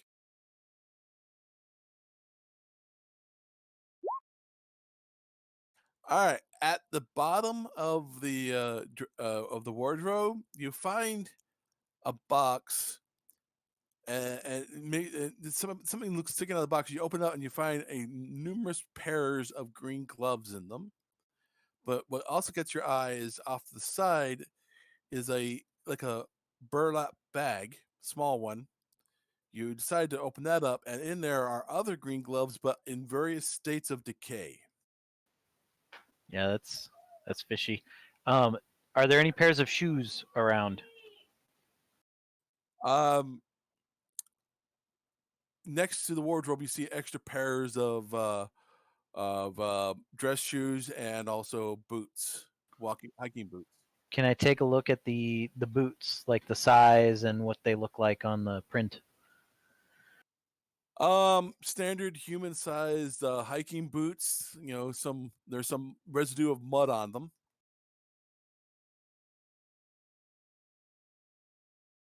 At this point in time, you happen to notice that Garrick is wearing these really nice green silk slippers. Maybe Garrick is the Green Master. I'd like to Ooh. take those pair of boots with us. Did someone say Garrick's the Green Master? I'm making a note of that. Like Inside Anton, job. right? Do I notice him looking at my feet? Roll me a perception check.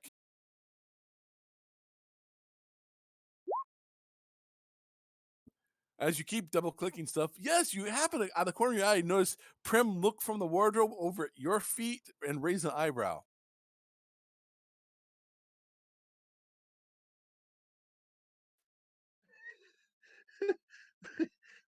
My eyes get big, and hopefully I look panicked in an innocent way.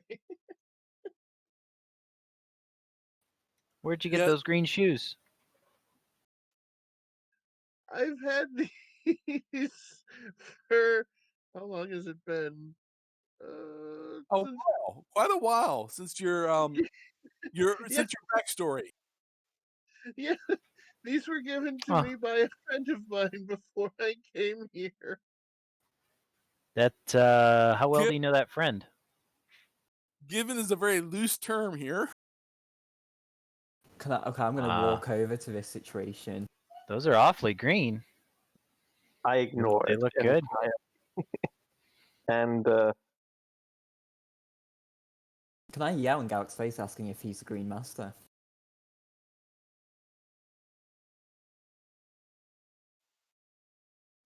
Do you really? Okay.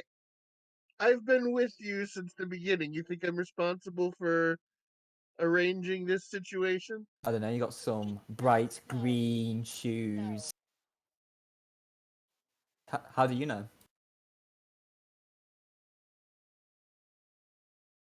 Oh, okay. How do I not know you're not associated with the Green Master too, then?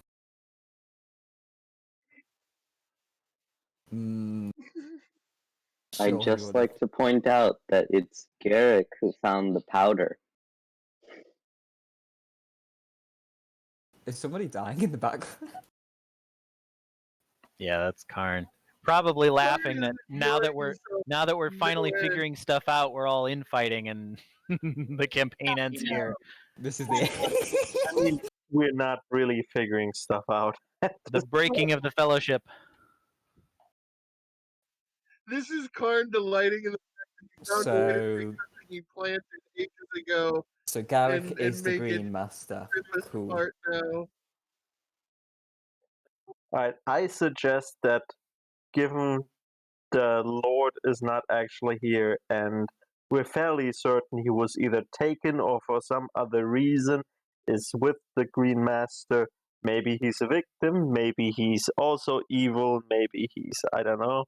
I don't know. Would you ever intentionally get more than one pair of green gloves? I mean, I wouldn't, but that doesn't mean other people wouldn't. There are people who are fashion impaired. They do exist.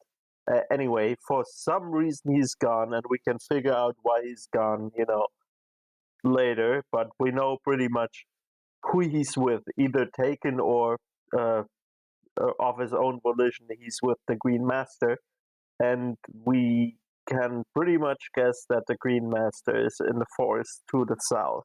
Or the Green Master's with us currently, wearing green slippers. Yeah, no, he's not. And I that's don't know. stupid. No, it Shut was up. ridiculous. So I suggest, given that it's afternoon, we spend the rest of the day getting ready, have a nice dinner, have a good sleep, have a nice breakfast, and then early tomorrow after breakfast, we get ready to go to the forest and go into the forest and find the Green Master and the goblins and kill them all. Yay! And at that point in time, we roll credits, and we're going to call it for today. Yay! Now that everybody thinks I'm evil. Nah, I just think Anton is stupid. Khan, The Green Master. Khan, after this, can I send you a DM about something? Sure, you may. Be Whether or not dope. I respond to it is something No, else. you're never Wow. allowed to be on the. No, not allowed. Reporting someone. All right. Well, we're going to call the session for today. Hopefully, we can play next week. So, everybody's watching. Thanks for joining us. You all have a good day. It was fun. Bye.